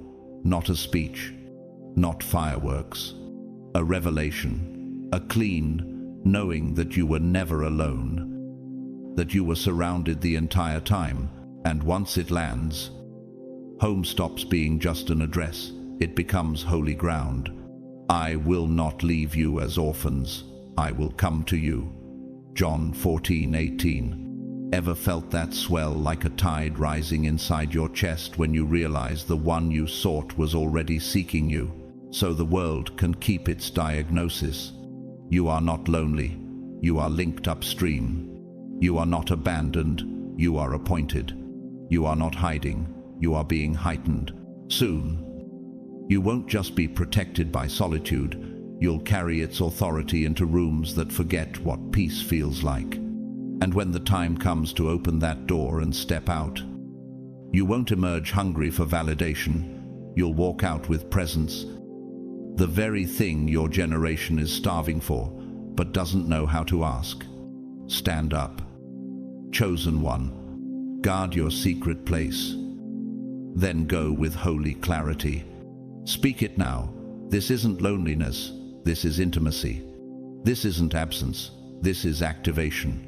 I move with the presence I found in silence. When the cue comes, step forward, quiet on the outside, thunder on the inside, and watch confusion bow to the God who walks with you. They see four walls, you see a sanctuary. They glance at furniture, you feel a fortress. As for me and my house, we will serve the Lord. Joshua 24-15. Your home isn't simply a shelter from weather or work. It is the tuning chamber where your soul aligns with the frequency of heaven. The world assumes you've withdrawn to hide, but you know better. This is your holy ground, the convergence point where your spirit and the invisible meet. What if the space you've been tending is not just decor, but destiny's launchpad? That candle you light is more than ambiance.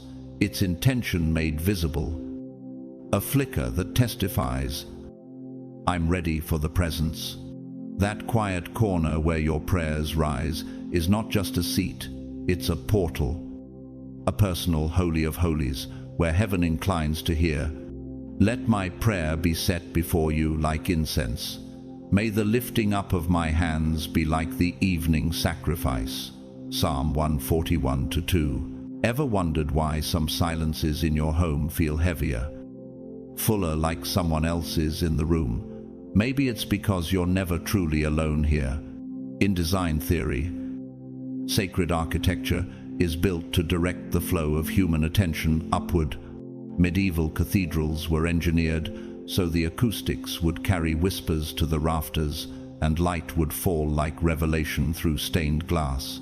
Your home mirrors that principle. Every object begins to hold symbolic weight. The book you revisit isn't just literature, it's a revelation on repeat. The blanket that covers you on weary nights is more than warmth. It's a shield in fabric form. That soft music, that steady incense, the teacup cradled in your hands, these aren't random habits. They're micro-rituals, anchors for the soul. In physics, we'd call this reducing environmental entropy, clearing the chaos, so resonance can occur without distortion. In psychology, it's creating a safe attachment space, an environment where your nervous system recognizes, I am safe here, allowing deep processing and renewal. In electrical engineering, it's a grounded circuit current flows purely because the excess charge has somewhere holy to go. Could it be that the order you create in your room is more than aesthetic, that you're literally aligning the spiritual circuitry so heaven's current can flow without interference? History gives us proof. Blaise Pascal, the French mathematician and philosopher, kept a small chamber for prayer and study. On the night of the 23rd of November, 1654, in that hidden room, he experienced what he later called the Night of Fire. An encounter so intense, he sewed a written account into his coat to carry for the rest of his life. His home was not his retreat, it was his altar. And from that altar, his influence rippled into mathematics, theology, and culture. Here, in your own space, you don't have to shrink to fit anyone's expectations. You don't need to translate your spirit into a language that the unready can accept. Here, you can cry without explanation, laugh without restraint, pray without proof, and feel without fear. In peace I will both lie down and sleep, for you alone. Lord, make me dwell in safety. Psalm 4-8. The outer world may demand filters and masks, but here, the outer finally mirrors the inner, and slowly, without fanfare, your home evolves. It stops being just a physical address and becomes an elevational axis, a place where you ascend layer by layer. In acoustics, certain resonant chambers amplify the purest tones. In heaven's design, certain resonant lives amplify the clearest presence. Blessed are those you choose and bring near to live in your courts. Psalm 65-4. Could it be that every moment you spend here is building the architecture of a life that can hold the weight of your calling? One day, the world will see the public work, but it will be rooted in the private altar. And when you step out, You won't be leaving the sanctuary. You'll be carrying it with you. Chosen one, guard your sanctuary. Speak it now. My home is not my hiding place. It is my altar, my tuning chamber, my gateway to the King. Let the peace you've built within these walls become the presence you bring beyond them. And when the world enters your atmosphere, let them feel what you feel. Every time you walk through your own door, holy ground, your space is a sacred field where conversations with the unseen actually happen. It's a womb where future versions of you are quietly being formed. It's a mirror that reflects who you're becoming rather than replaying who you were. Ever noticed how the moment your key turns and the door closes behind you, the air shifts and your lungs finally draw a full breath? That's not mere relief, that's realignment. The street demands a performance. Your home invites presence. What you arrange here isn't decoration, it's devotion. The chair by the window where your hands open and your heart steadies isn't just furniture, it's a meeting place. The soft light you switch on in the early hour is more than ambience. It's your signal to heaven that you're listening. When you pray, go into your room. Close the door and pray to your Father who is in secret. Matthew 6:6. Could it be that what others call downtime is actually the hour your destiny gets its instructions? As you treat your house like an altar, it begins to answer like one. Clarity arrives without announcement. Emotions release and leave you lighter than they found you. Guidance lands mid-silence, as if a sentence finished itself inside your chest. He who dwells in the secret place of the Most High shall abide under the shadow of the Almighty. Psalm 91:1. Have you felt how the quiet grows fuller? Almost as if the room itself is aware, like someone else has just entered and brought peace with them. The sacredness of your home is not determined by size, location, or style. It's defined by atmosphere. You could live in a single room with bare walls and still host eternity. Doors that once creaked with anxiety start opening into steadiness. A cup placed on the table becomes an anchor for prayer. A well-worn book on the nightstand turns into a doorway for fresh revelation. My people will live in peaceful dwelling places, in secure homes, in undisturbed places of rest. Isaiah 32:18. Real lives confirm this. Susanna Wesley, mother of John and Charles Wesley, who sparked a movement of revival, often turned her bustling home into a sanctuary by pulling her apron over her head to pray when solitude was impossible. No cathedral, no choir, just a woman in a modest house, creating an altar with a simple gesture and a willing heart. Out of that ordinary space came extraordinary fruit that reshaped nations. One thing have I desired of the Lord, that I may dwell in the house of the Lord all the days of my life. Psalm 27:4. Does your spirit recognize that the greatness you're sensing is being built right where you sit? There is also a warning written in modern history about the danger of rooms filled with trophies but empty of truth. Bernie Madoff, once celebrated as a financial icon, curated environments of prestige and assurance, while the foundation beneath him was deception. When the facade collapsed, the cost was catastrophic. A 150-year sentence, shattered trust, and a legacy synonymous with ruin. Applause can fill a house. Only integrity makes it an altar. The rain fell, and it fell with a great crash. Matthew 7:27. What are we really building inside our walls? A stage or a sanctuary? Here, in your house, you don't have to shrink, translate, or filter. Here you can cry without commentary, laugh without restraint, pray without proof, and feel without fear. Your pages gather the rawest lines. Your floor becomes the safest ground. Your silence turns into the most honest conversation of your day. And slowly, something changes. Your address stops being only where you live and becomes where you ascend. Your room becomes the place your outside finally matches your inside. No mask. No scramble. Just alignment. And here's the mystery still unfolding. This altar hasn't only been healing you, it's been preparing you. The private clarity is meant to be carried public. The instructions given in secret are meant to be embodied in the open. The peace you've learned within these walls is meant to travel with you into chaotic rooms and calm them. You are God's temple, and God's Spirit dwells in you. 1 Corinthians 3:16. What if the reason your home feels like holy ground is because heaven intends for you to become a walking sanctuary beyond your door?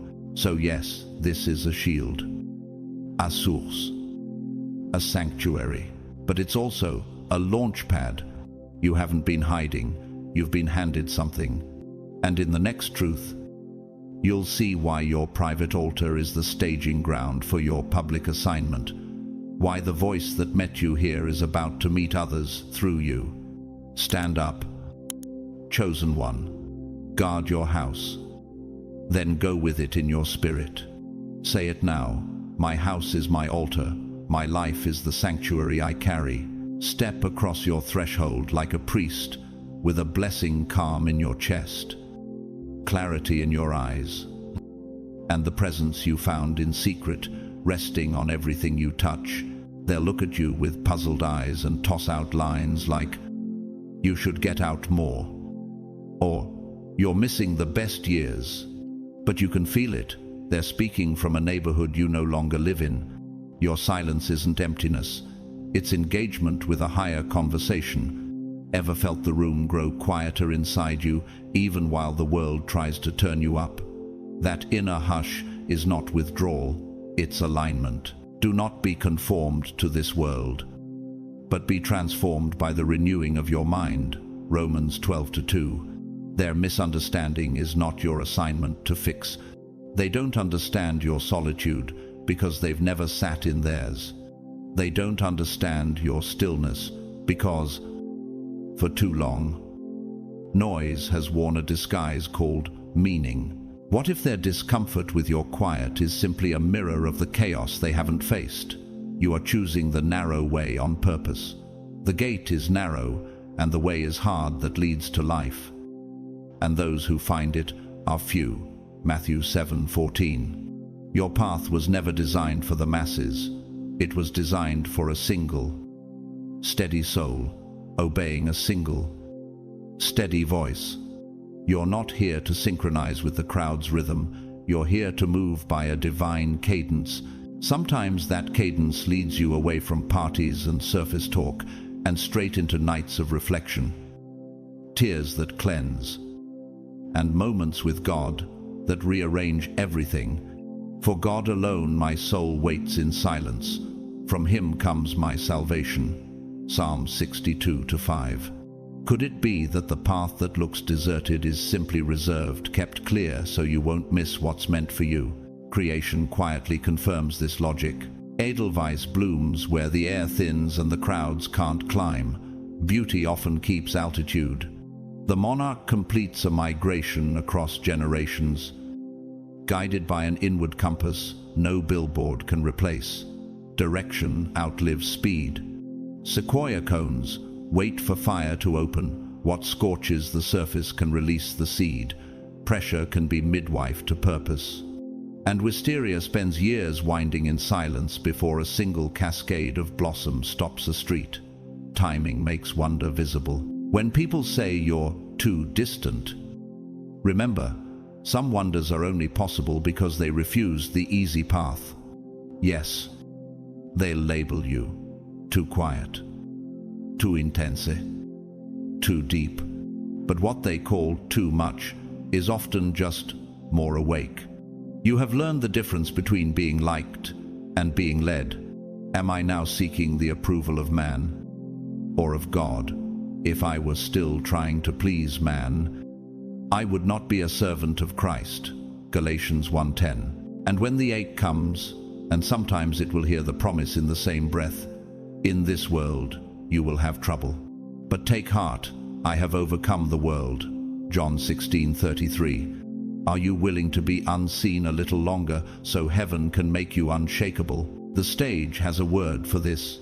In the British film, A Man for All Seasons, and as Saint Thomas More stands before power and says, I am the king's good servant, but God's first. That line is the anthem of the set apart. You're not rude, you're rooted. You're not aloof, you're aligned. You're not hard to read, you're hard to move from where God has placed you. And if that confuses the crowd, let it. What matters is that your eyes stay clean and your soul stays whole. So their confusion can remain in their classroom. Your life doesn't need to explain itself to be true. You are learning the art of stepping back without disappearing, of speaking less while saying more, of being present without performing. Be still before the Lord and wait patiently for Him. Psalm 37:7. When your moment comes, you will not scramble for words. The words will arrive already formed, because they were forged in silence. And here's the quiet victory. The very things they mocked, your pauses, your prayers, your private hours, are the scaffolding of a future they will later call grace. You will walk into rooms with a peace that doesn't need permission, a clarity that doesn't need applause. You'll love people without letting them pilot you. You'll serve without surrendering your center. The same stillness they dismissed will be the authority you carry. Stand up, chosen one. Close your ears to the chorus that doesn't know your score. Speak it now. I release the need to be understood. I choose the narrow way. I follow God's cadence over the crowd's calendar. When the world asks for noise, bring presence. When it demands performance, bring truth. Step forward, quiet in posture, thunder in spirit, and watch the room. Learn the language of peace. You've seen what counterfeit connection feels like. You've tasted the hollowness of blending in when your soul was born, set apart. Once your spirit wakes up to that, there's no going back. Explanations shrink. Apology evaporates. And your life starts reading like a clean signal instead of static. You are a chosen generation, a royal priesthood, a holy nation, a people for His own possession. 1 Peter 2:9. Ever noticed how the less you explain, the clearer your next step becomes? You're not disconnected, you're distilled. In the language of signal processing, you've become a bandpass filter. Distractions below your calling and noise above your calling no longer get through. In physics, you've found phase coherence. Your inner rhythm locks to heaven's tempo until interference cancels out. In psychology, it's differentiation of self, staying connected without being controlled. If you were of the world would love you as its own. But I chose you out of the world. John 15:19. Your choices look strange from the outside. Silence over noise, purpose over pressure, stillness over stimulation. But this isn't retreat, it's executive recalibration, your prefrontal cortex reclaiming leadership from anxiety loops. So, decisions flow from conviction, not crowd control. It's also information compression, stripping what's unnecessary so the essence carries more power per word. Aspire to live quietly, to mind your own affairs, and to work with your hands. 1 Thessalonians 4:11. Have you felt how your nights of reflection produce days of clean action? While their constant motion produces nothing but spin, heaven's architecture explains your path in sacred design. You pass threshold, narthex, nave, sanctuary. Each zone lowers exterior volume and heightens interior presence. Your life is crossing that threshold now. And there is a halftime hush to it, the locker room quiet between halves, where the scoreboard stops, shouting, and the coach hands you the next play. No flashing lights, just instructions that fit your spirit like a key sliding into its lock. Your ears shall hear a word behind you, saying, "This is the way, walk in it." Isaiah 30-21. Could it be that the reason not everyone can breathe where you're going is because not everyone trained their lungs in this silence? History has its witnesses. Dag Hammarskjöld, the second Secretary General of the United Nations and a deeply contemplative Christian, kept a private journal, Markings, where solitude forged his public courage. One line became a vow: "For all that has been, thanks, to all that shall be." Yes, he led on the world stage, but his clarity was minted off stage. In rooms, no cameras saw. When peers misread his reserve, integrity answered for him. So let them misunderstand. Labels like too deep, too distant, or too intense are just projections from a life outsourced to noise. You weren't designed to sync with the market's metronome. You were called to move by divine cadence. And when the same voices that mocked your solitude begin to crave your steadiness, you'll recognize it. The set apart isn't the loudest in the room, but they are the most unmistakable. Be still before the Lord and wait patiently for him. Psalm 37-7. Are you willing to keep your pace sacred even when applause tries to speed you up? Chosen one. Release the need to be decoded. Guard your signal. Keep your thresholds. Speak it now. I am not disconnected. I am distilled. Not explained, embodied. Not synchronized to noise, aligned to God. When you step out, carry the quiet like armor and the clarity like a mandate. Move clean. Move sure. Let peace be the loudest thing about you until the unveiling. Walk quietly. Move deeply. Guard your peace like the sacred treasure it is. What's forming in the hidden rooms of your life is not small. It's holy, weighty, almost ready. Be still and know that I am God. Psalm 46-10. Can you sense how the quiet you honored has been carving out a place inside you that noise could never build? The more you protect this hush, the more your heart stops scattering and begins to gather. Distractions lose their grip, and what matters steps forward with a steady face. Little by little, you're learning to live from the center, not the crowd. The stillness, the separation, the secret hours, none of it was wasted. You weren't avoiding life, you were absorbing instruction. The world called it a pause, heaven called it preparation, for the vision awaits its appointed time, though it linger. Wait for it, it will surely come. Habakkuk 2-3. Have you noticed how clarity now arrives without shouting? As if your future learned your name in the dark. In those quiet margins, motives get sifted, and your yes grows clean. Your calendar shrinks, but your capacity expands. You're learning the sacred difference between being busy and being sent. Chosen one. You were never meant to blend in. You were born to disrupt illusion by embodying truth. While a culture addicted to distraction chases approval, you chose alignment. While timelines demanded performance, you chose presence. The Lord will fight for you. You need only to be still.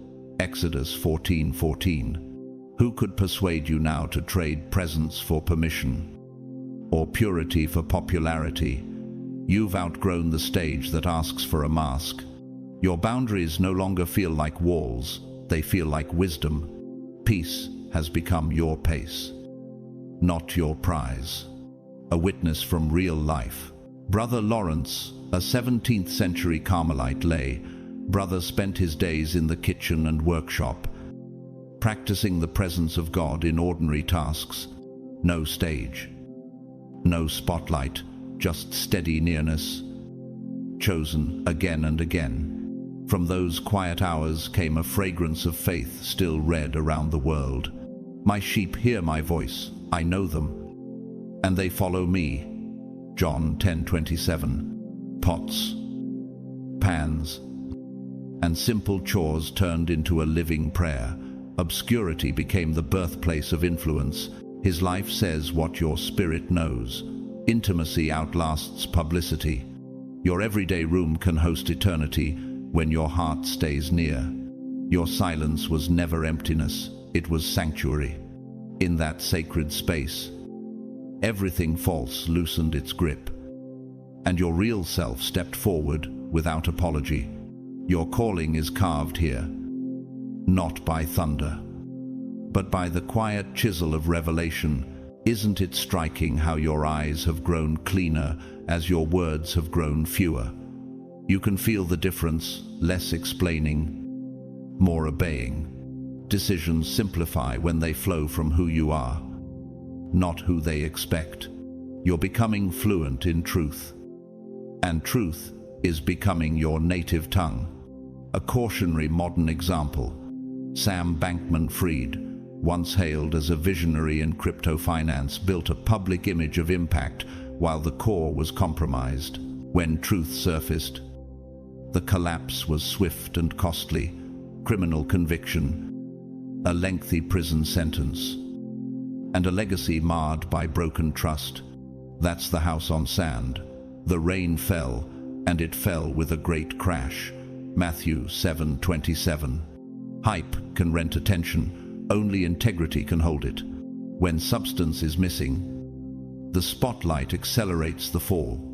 This is why you've stopped over-explaining, why you refuse to shrink, why you bless the boundaries God taught you to keep. The narrow road has been widening inside you until your soul can walk it without fear. You are ready to step through the door you've been guarding, not for attention, but for assignment. The announcement won't be noise. It will be the weight of a life aligned. You won't need a microphone to be heard. Peace will carry your voice. Here is the turn you've been sensing. The quiet you tended was the birthplace of your next obedience. The separation was the scaffolding for your future strength. The secret became the signature. When you move, now, you won't drag doubt behind you. You'll carry presence ahead of you. What once felt hidden will read like holy clarity, and the rooms you enter will feel the difference before anyone speaks. Chosen one, keep your peace, keep your pace, keep your yes clean. Speak it now. My silence was sacred. My separation was strategy, and my stillness was strength. When the cue comes, move, calm in your chest, light in your eyes, and truth in your footsteps. Start with one obedient action today, and let heaven set the tempo for the rest. Bless your thresholds, guard your altar, and carry the presence you found in private into every public place you're sent. Now you can name it. Your solitude was never a pause. It was a passage, a hidden corridor between who you were and who you're becoming. You weren't retreating, you were being refined. You weren't disconnected, you were being realigned. You weren't avoiding life, you were anchoring purpose. Can you feel how the corridor that once felt narrow has widened beneath your feet? How is the air inside your chest cleaner, steadier, truer than it used to be? That unfamiliar pull to stay home, that craving for silence no one else understood, that deep need to guard your space, your time, your soul, none of it was random. In returning and rest you shall be saved. In quietness and trust shall be your strength. Isaiah 30:15. What if that tug was heaven's hand, guiding you into rooms where your destiny could finally hear itself think? It was heaven calling you to higher ground, separating you for sacred use, marking you for a mission that requires clarity, not clutter. You were being set apart from the noise that dilutes conviction and the pace that blurs purpose. Ever notice how, In that hush, your motives purified and your priorities reordered themselves without a fight. The more you honored the secret place, the more the secret place honored you. He who dwells in the secret place of the Most High shall abide under the shadow of the Almighty. Psalm 91:1. Could it be that the shadow that covered you in private is the same covering you'll carry in public? Now you feel it, don't you? That inner fire rising, that holy urgency stirring, that quiet voice inside saying, "You're almost ready," because you are. Your stillness has become strength. Your silence has become power. Your hesitation has turned into discernment. The second guessing has been replaced by a clean yes, for the vision awaits its appointed time, though it linger. Wait for it, it will surely come. Habakkuk 2-3. If the appointment is set, why waste another breath apologizing for the waiting room that made you wise? Your home is no longer just a place, it's a portal, a gateway between the seen and the unseen. In that room, divine downloads flow freely. In that chair, your light sharpens in the dark. On that floor, you remember who you are before the world tries to rename you. The rituals became rivers, a candle that steadies your breath, a page that holds the prayer your lips can't form, a hush thick with presence. The Lord will fight for you. You need only to be still. Exodus 14:14. Isn't it wild how the smallest corner can become the strongest ground you stand on all week? So when someone tilts their head and asks, "Why do you stay home so much?" let the answer be simple and sharp. Lift your eyes.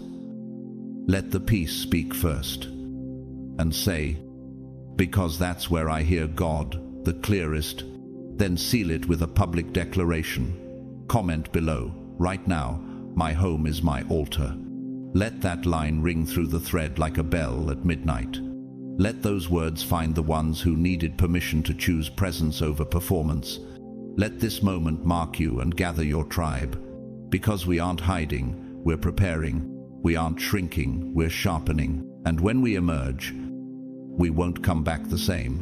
We'll come back anointed, focused. Undeniable. You were never meant to blend in.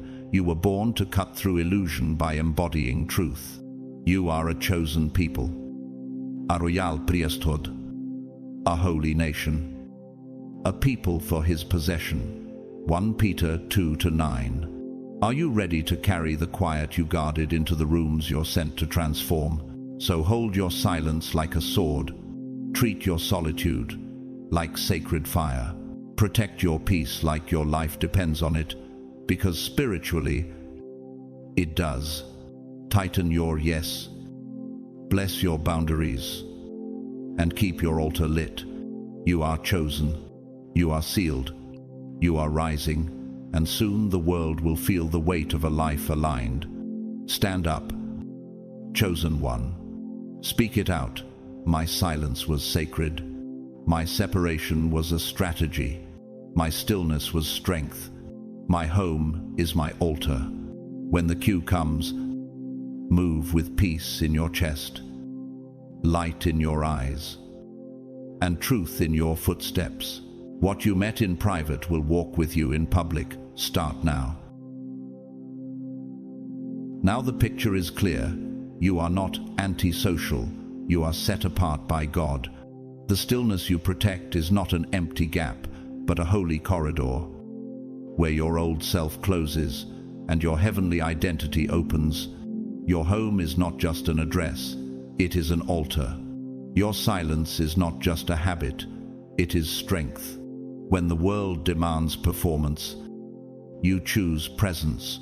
When the crowd demands trends, you choose divine alignment. From this moment forward, carry that altar into the streets. Walk by the clock of heaven, not the rushed calendar of the crowd. Guard your peace like armor. Keep your yes pure, and let presence go before popularity. You don't need noise to make an impact. You need the sharpness of truth to shift the atmosphere of every room you step into. If this word resonated with you, fuel the mission. Like this video. Share it with someone who needs to remember they are chosen. Comment right now your declaration, "My home is my altar." And subscribe. Plus, turn on the notification bell so you don't miss what's coming next. Every interaction you make helps send this word to souls who are searching for their way home. From my heart, thank you for staying until the very end. Thank you to those who have supported through super thanks, and deep gratitude as well to those who have supported with a view, a comment, or even a silent prayer. All of it matters, and all of it helps build this work. May the peace of Christ cover your home. May light and wisdom guide you in every decision. May the hand of God guard you from all confusion and strengthen you to move at the right time. May your home become holy ground, where prayers are answered, good doors open, and every weapon formed against you fails. In the name of the Lord. Amen.